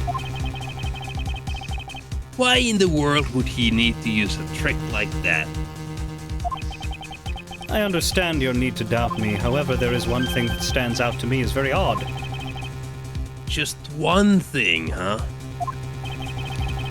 So the thing is here, swapping the statues on its own would make great sense for Babal to do, because the real statue was here.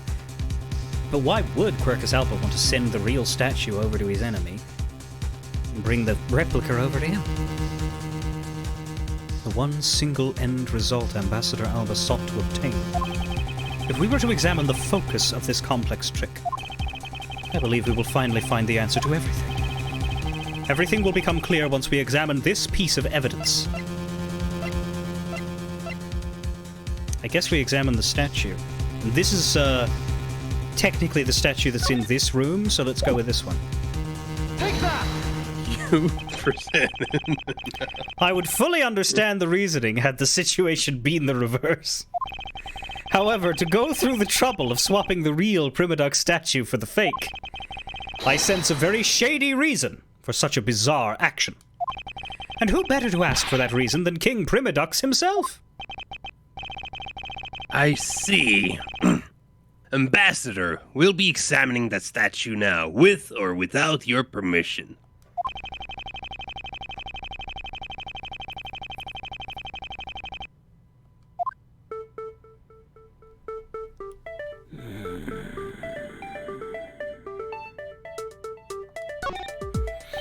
These are Mr. Cochin's fingerprints. The fact that they're on here suggests that this statue once belonged to Babal. So it was smuggled from Babal to Alabast, huh? Why was there a need for them to smuggle it in?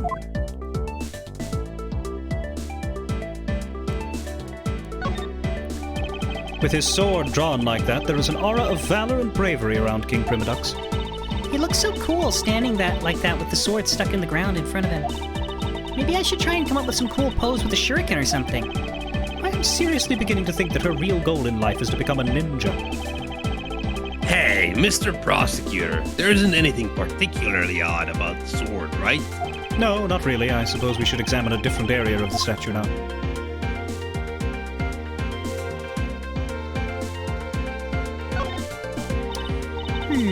This guy kind of looks like the Steel Samurai, don't you think?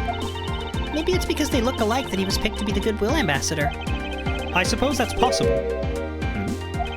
Take a look at this area around the base of his neck. It looks like a gap. Hey, you're right. Maybe it's meant to be some kind of secret? Perhaps it's possible to open the statue from this gap in its construction. What? Hurry up and open it, Miles. All right, here goes. Wow, it really did open up. Hey, what's this thing that fell out? I believe a more thorough examination of it is required. For now, it can just float Please there. click on it again. A shield, huh? There doesn't seem to be anything unusual about it. I bet it's supposed to mean that the guy is protecting something. I don't think it's supposed to have that deep of a meaning behind it. In that case, what are we wasting time with this for? Let's look at some other area. But I'm being thorough. The inside of its guts, very dark.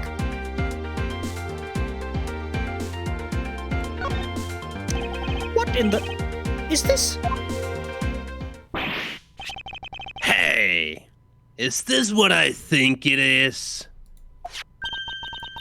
It's a plate. For making counterfeit bills. Somehow, it appears that we've long last arrived at the exit to this complex labyrinth. We finally hold within our hands one of the counterfeit money plates, and the reason why the replica was smuggled into Alabast to begin with. And we get the counterfeit plate. The Primadux statue can only be handled by the ambassador or the secretariat.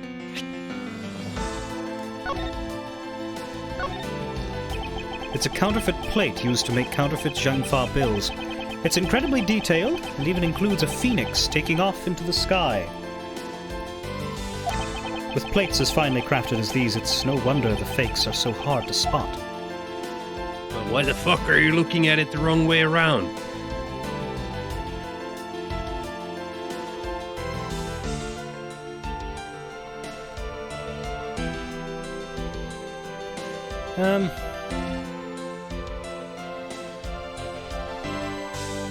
There.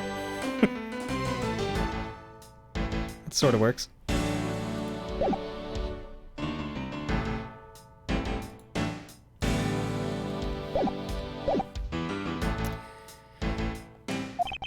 The replica is nothing more than a hollow shell covered in gold.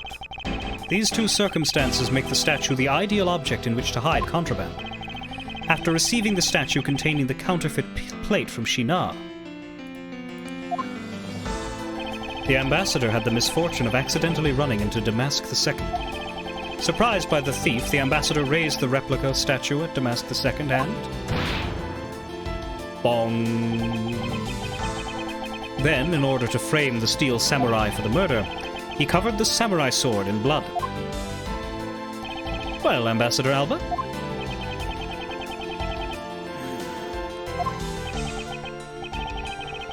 You're the leader of the smuggling ring? My country is a mess. And it's all because of you? Yeah, Guan makes a point. The plate should be reversed because it's like printing onto... That's how plates work. You're the one who killed Damask II? Answer us! I never thought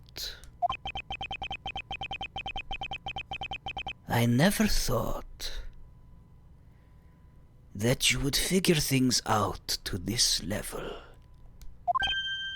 Huh? However, there is one point I disagree with you on. The head of the smuggling ring was Mr. Kochen. Quite screwing around. I saw that in the transcript and I thought, like, there's no way that it's like that in the game, but no. Quite screwing around, yes. I have no sympathy for someone who would try to pass the guilt onto a dead man. If there is one thing I'm sure of, it's that you're the real ringleader, Quercus Alba. I think that's how you pronounce your name. It's not good to speak with such subjectivity, Agent Lang. Subjectivity? My conclusion is anything but, and it's the result of logic and investigation. All done by Mr. Edgeworth. Logic and investigation? Only seconds ago, you were ready to arrest Miss von Karma. I don't think we can give such flip-floppy logic any real weight. Do you?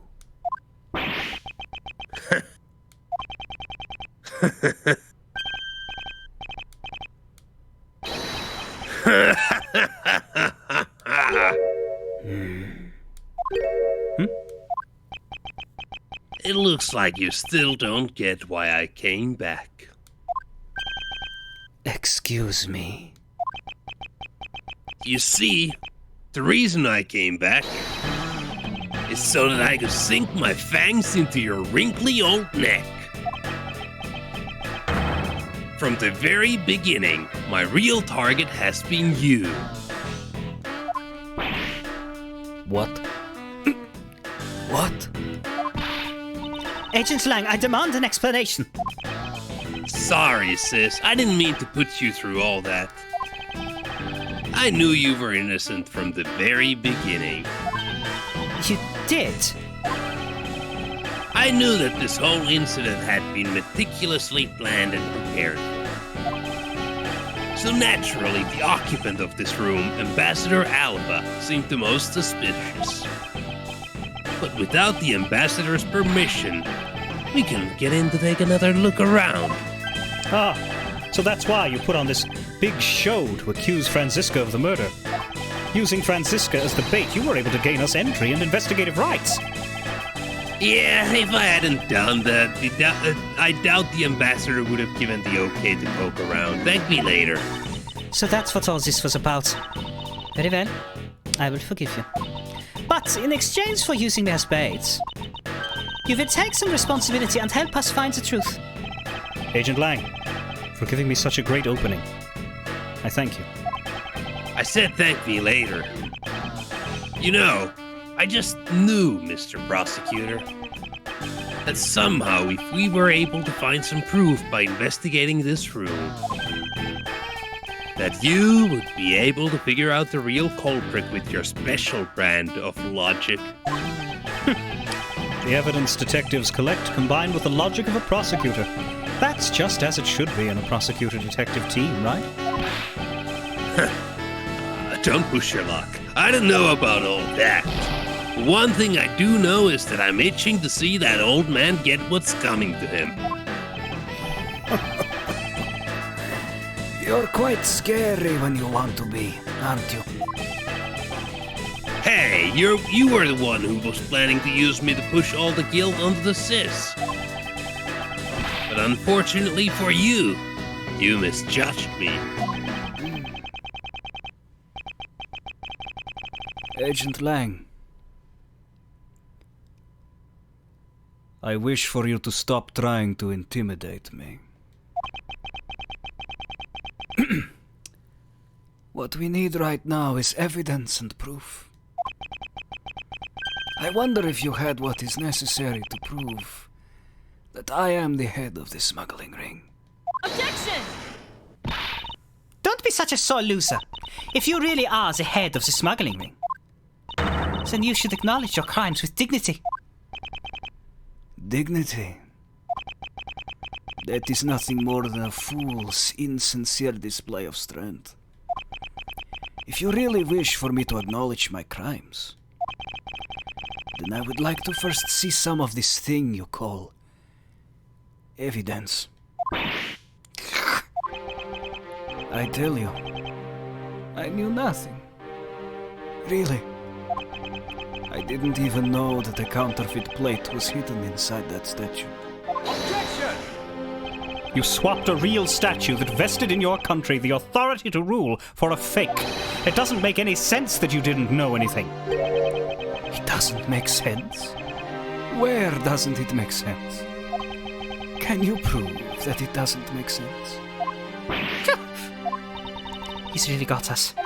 He's turned the entire situation around against us. Proof that Interpol has been after, which points to this man as the ringleader.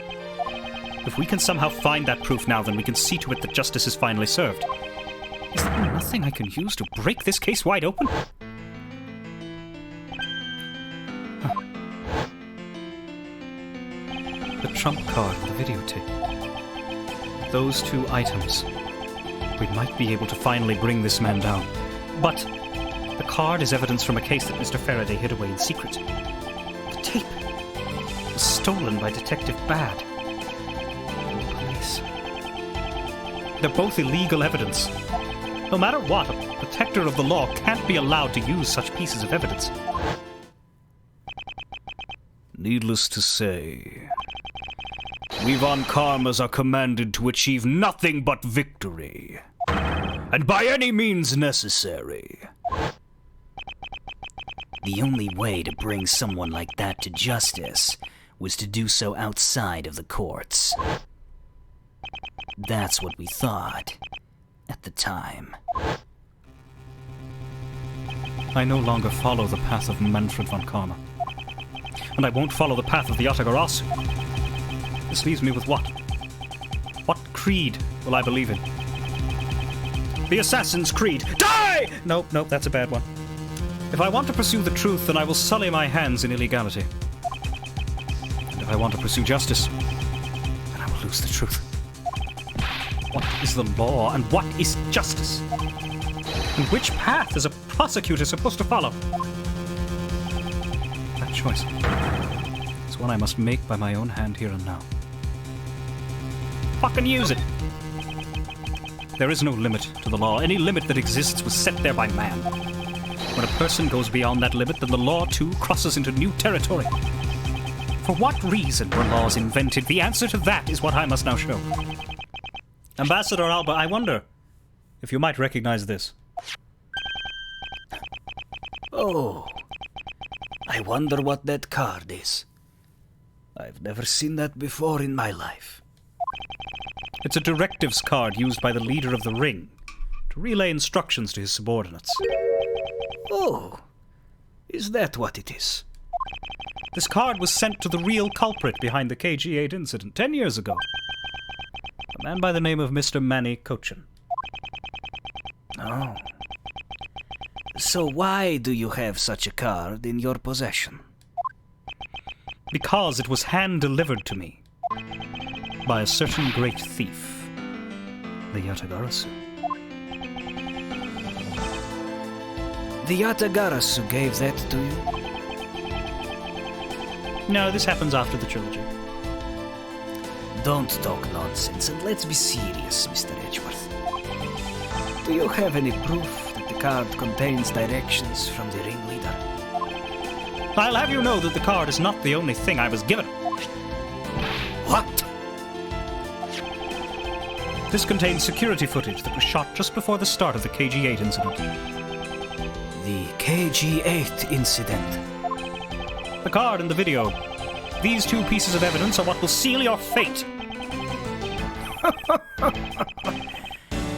Very interesting. I must admit I am very curious now.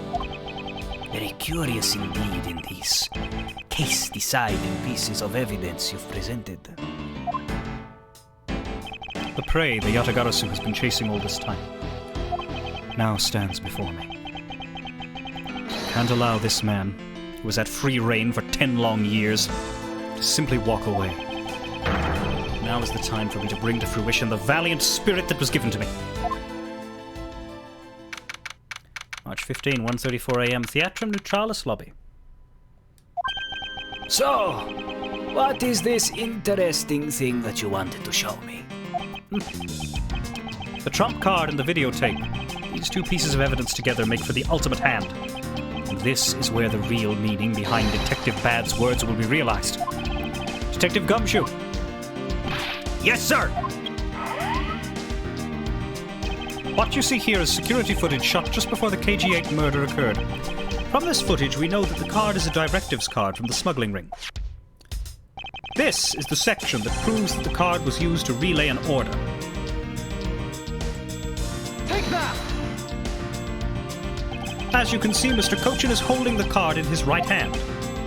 I see. The killer is indeed holding a card with the exact same design on it. But that card and the one you have, just because they look the same doesn't mean that they are, does it not? But there is a very easy way for me to prove that they are in fact one and the same. All we have to do is simply take a look at this.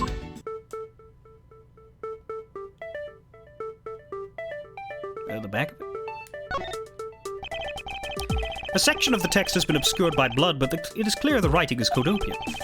According to Detective Bad, Silence CCU is what is written here, along with the method to be used and where she lived. The evil intent displayed in this writing will not go unpunished.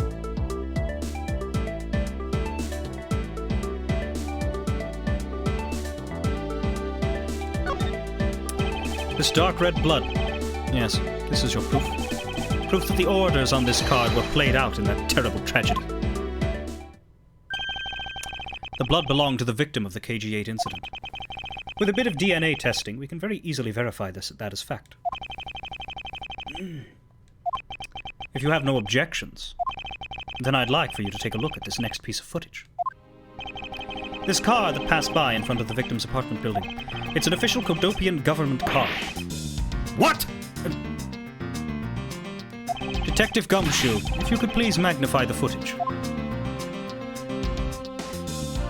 Enhance. This area of the footage directly links the smuggling ring with Kodopia. We can't fully see the man in it. But is that the card? Take that! The shape of this pocket and the directives card in it. It tells us that without a doubt this person in this car is Mr. Cochin.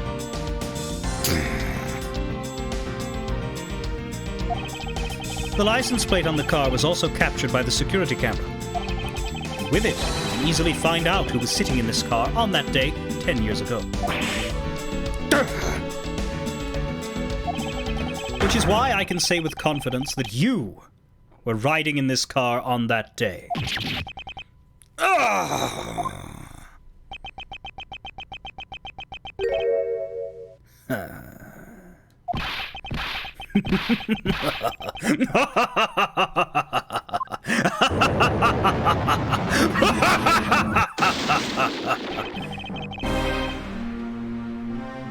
You've done well, boy, to make it this far. However, about your claim that I was riding in the car at the time, that's going to be mighty difficult to prove. How so? The Principality of Codopia no longer exists. So naturally, all records from that time period also no longer exist. That arrogance. What he really means is he's already erased all traces of them. Are we finished here, boy?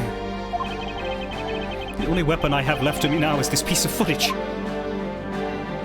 There must be something here that I can use against him. Yeah, and he's just fucking shown it to us. Right there. Take that! What the? Ambassador Alba! Yes. What is it? You were once an army man in the service of Codopia. And it was you who made the many missions you participated in successes, correct? Indeed, I owe all of my military successes to Callisto and CCU. No, I don't. Why the sudden backhanded praises, boy? Although, to be sure, the brilliant medals on my breast were awarded to me during the era of Codopia. But now I am the only one who owns this particular medal. In that case, the only person it could be who is sitting in this car is you.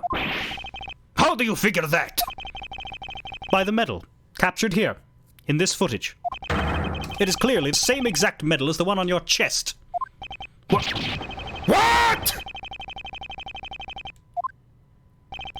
This is how it will be. But I won't look back. This is the path that I have chosen.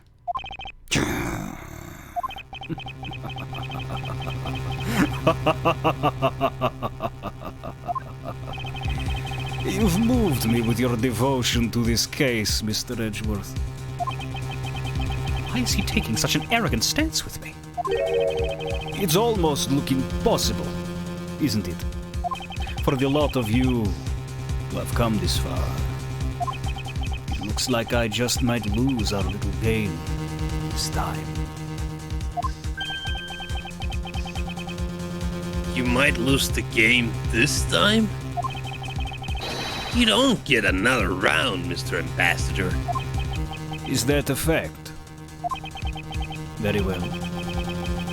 I've decided to confess and admit my guilt. You're going to confess? And I will accept whatever punishment that may come as a result.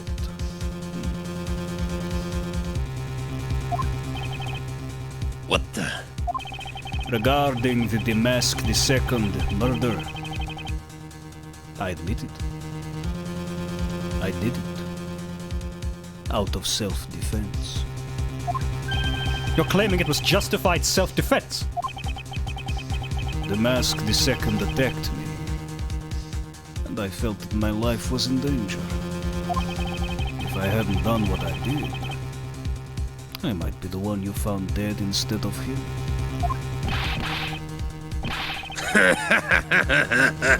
What a pathetic performance.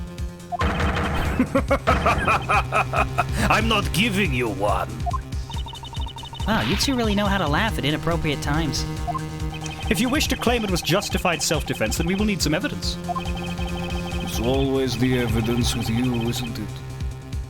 But if that's what you require, I'll provide it. That man left a mark on me when he attacked. What? I don't particularly want to show it off, but this is proof that it wasn't self-defense.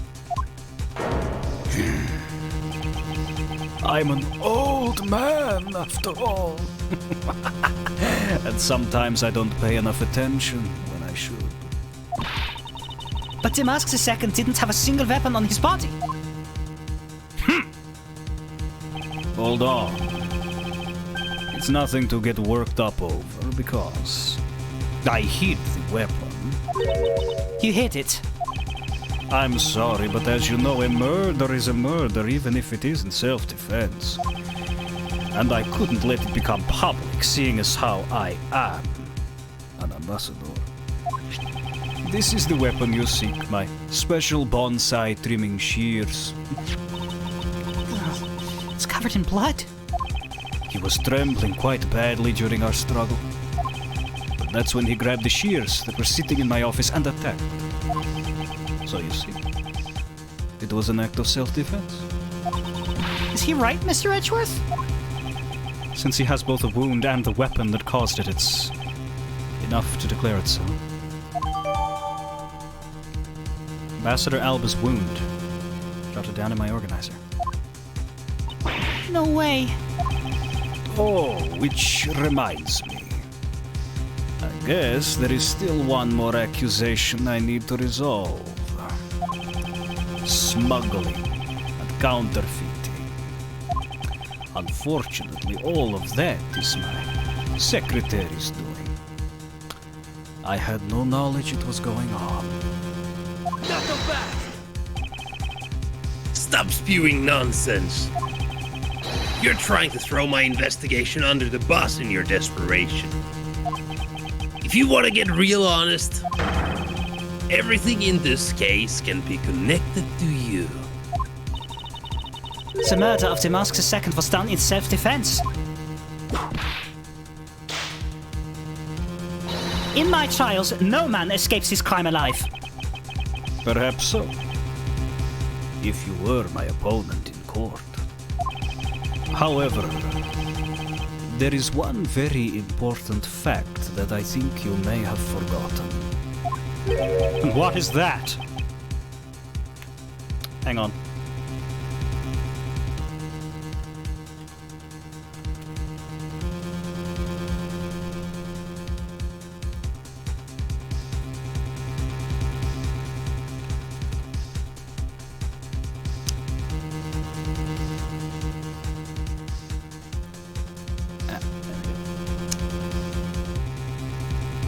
And what is that?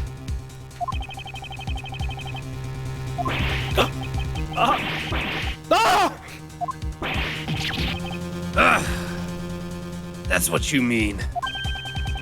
Extraterritorial. Extraterritoriality.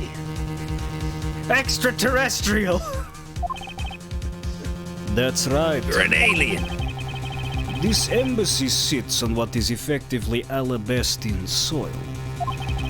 So, any trial that is to be held will be held in Alabast.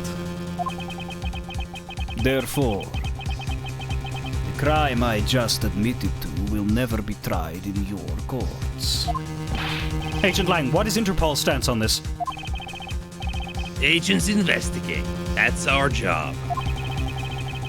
The judgment of people who have confessed to their crime, that's the court's job. And I already confessed to all of my crimes, Agent Lang. Furthermore, by the very nature of my position, I have full extraterritorial rights. These rights are effective even on your country's soil, therefore, no matter where a crime may take place, I will never stand trial in one of your courts. That arrogance and your expression, that's nothing like the face of someone who is ready to accept the consequences. Don't tell me you have your own country's judicial system eating right out of your hands. These crimes you all speak so seriously of. To me, this has all been nothing more than a game. You may chase me out of this embassy with your accusations, but it's no big deal. Elebast has numerous other embassies in other countries around the world. All you would accomplish is you would change the backdrop of our little game. These 2 layers of protection that extraterritoriality provides him. This is why he is one of those who cannot be brought to court. You see now, don't you? I live in a whole different world than you. Now if you'll excuse me, I need to go and fetch your eviction papers. Gah! Is there nothing we can do?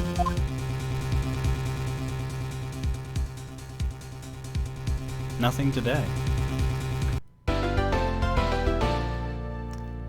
But we know who the villain of the piece is. And on Friday, when Snip and I return to play the last 2 sections of this chapter and the last 2 sections of the game, then we will go up against the greatest opponent that any Ace Attorney protagonist has ever faced. And I'm not talking about Quercus Alba, no. No, I'm talking about diplomatic immunity. Terrifying. I don't know, there was a whale once. We haven't played that game yet.